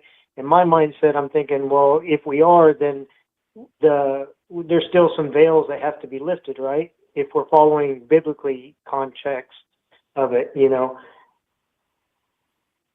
And we're missing a couple things, but in my mindset, I'm thinking, okay, well, that's great, but it's literally in our face with AI and it being an anti-Christ type of scenario, and that's my biggest fear is that we're going to come to a point where we're going to be linked in and it's going to be Minority Report all over again type of life. I don't see that happening. Well, I appreciate you, ABL, man. Happy birthday. My mind was 9/11, and it's nice to see another Virgo out there. Yes, indeed, man. Thank you for your call. Definitely appreciate you. Okay, brother. Aloha. All right, now. All right, let's do one more, maybe. I'm going to speak it to 907 on the line. Yo, hey, what's up, Tommy? I'm Alex Stein, Primetime Jr., and I was just wondering, so do you think that we should have like mandatory prayer time for Muslims in some cities in Texas? You said mandatory prayer time for Muslims in Texas? Yeah, mandatory prayer times. Nah, why would it be mandatory? I don't know. I just think that, the Muslim culture isn't really, I just think also that pork should be banned too, because, pork's not good for kids and people. Well, I mean, But- I don't eat pork myself, but if you want to eat pork, knock yourself out. Yeah, for sure. All right, I appreciate you. Thank you for your time. Can I say one thing real quick? Go ahead. All King Nato on Instagram and Twitch. Appreciate you. Prime Time 99. I'm out. All right, there we go. You guys gonna go subscribe to my man? you're gonna subscribe. Okay, I'll say one more. Who am I speaking to you online? 470. Yeah, this is Brandon. This is ABL? Yes, it is. Okay, so what I wanted to say is, so everybody's putting out all this stuff about Charlie Kirk being racist and all that. I would like to see maybe a video. What do you think about making a video about all the videos that he's done and going against that? Because I've had some liberals in my friends, and they say, well, he's a big racist and all this. And so when I look at the quotes and everything, and I'm like, oh, he's bad, right? Well, I went and actually looked at all the videos, and that's not really the case. Yeah, I see what you mean. So maybe it'd be a good idea to do a compilation of Charlie Kirk not being racist. That'd be a good idea. And then you can send it to anybody that says he's racist. It's like, well, watch this. Where's the racism here? So that's a good idea. Yeah, man. Like when he first sent me this, I was like, oh, okay. Oh, he said some really bad stuff. Like, I don't agree with this, right? But when I actually looked at it myself and I saw the full context, I'm like, okay, wait a minute. That was taken totally out of context. So I'm like, I've seen some people making videos about it, but nobody that's in the big sphere like you are, right? So, it may be a good idea. It may help everybody to learn that he was not really a racist. I believe you're right about that, for sure. Yeah. But that's all I want to say, ABL. Well, thank you for the call. Definitely appreciate you. All right, man. Appreciate you, bro. All right, now. All right. All righty. Okay. Let me do one more. 872, you're on the line. Who am I speaking to? Okay, maybe I didn't answer that. 731, you're on the line. Who am I speaking to? Hey, ABL, it's Zach, formerly of Memphis. I had to call in tonight about the National Guard being there. It seems like there's a hold on that for some reason, so I'm not sure what's going on because they're not there yet. Yeah, they're not gonna come like right away. They said within like some days. I'm not. Yeah, it could be weeks. I'm not exactly sure the day they're gonna be there, but hopefully sooner than later. Yeah, definitely. Because that city's been a issue since the late '80s. It really has. Just not a lot of attention has been brought to it. But glad I'm not there no more. But yeah, this is much needed, and hopefully some of these other cities that are in the same kind of shape Memphis is in, will follow suit. Because I mean, like if certain employers ever decided to leave there, it would be really bad for the economy because you got FedEx headquartered there, AutoZone, and also St. Jude. So that's like the three top employers for that city. So if they ever decide to leave, it's especially FedEx in particular, it's kind of game over economically for that city. So they want to clean the problem up. My solution would be you need not look any further than city and county government, because they seem to be the only ones protesting it. The businesses and the local residents fully support what's going on for the most part. So that's all I got. just wanted to comment on that and warn all your people and everybody listening, stay out of Memphis. Tennessee's a great place to visit, but stay out of Memphis. It's the only place I can say just don't stop or try to visit, at least till it's cleaned up. So anyways, have a great night. Thank you for the call, man. Definitely appreciate you. Yep. All right. That will be a wrap for me. It's getting way past my bedtime, but thank you for joining. You guys are the best. I will see y'all back live again on Tuesday on Instagram. Back live on Tuesday on Instagram. And Wednesday and Saturday, I'm here from 8 p.m. Eastern time to right around right now, 11 p.m. Eastern Standard Time. And I'm here throughout the week putting out pre-recorded videos. Uncle ABL, I'm still doing it. I got to be consistent, but I'm still doing it. A lot of you guys want a lot of stuff over there. You guys want some cooking and food videos as well. So I'm on it. I'm on it. Trust me, I'm on it. And you guys can also follow me on other platforms on Facebook, Instagram, Twitter, the website. Everything's in the box. This is also an audio streaming podcast you're listening to right now. It'll be available on your favorite audio streaming platform, whether it be Google Play, Spotify, Apple, iTunes, etc. Link for that will be in the description, or visit your favorite audio streaming platform and search ABL Live. I should pop right on up. Thank y'all for the great show tonight. You guys are the best. Shout out to everybody for watching, retweeting, super chatting, whatever you do. I could not do the show without you. Thank you to the mods for keeping the trolls in check. I appreciate y'all for that as well. I think I got all the super chats. Thank you guys for super chatting. You guys are the best. And I think that will be a wrap. So until next time, y'all be safe. I'm out and peace.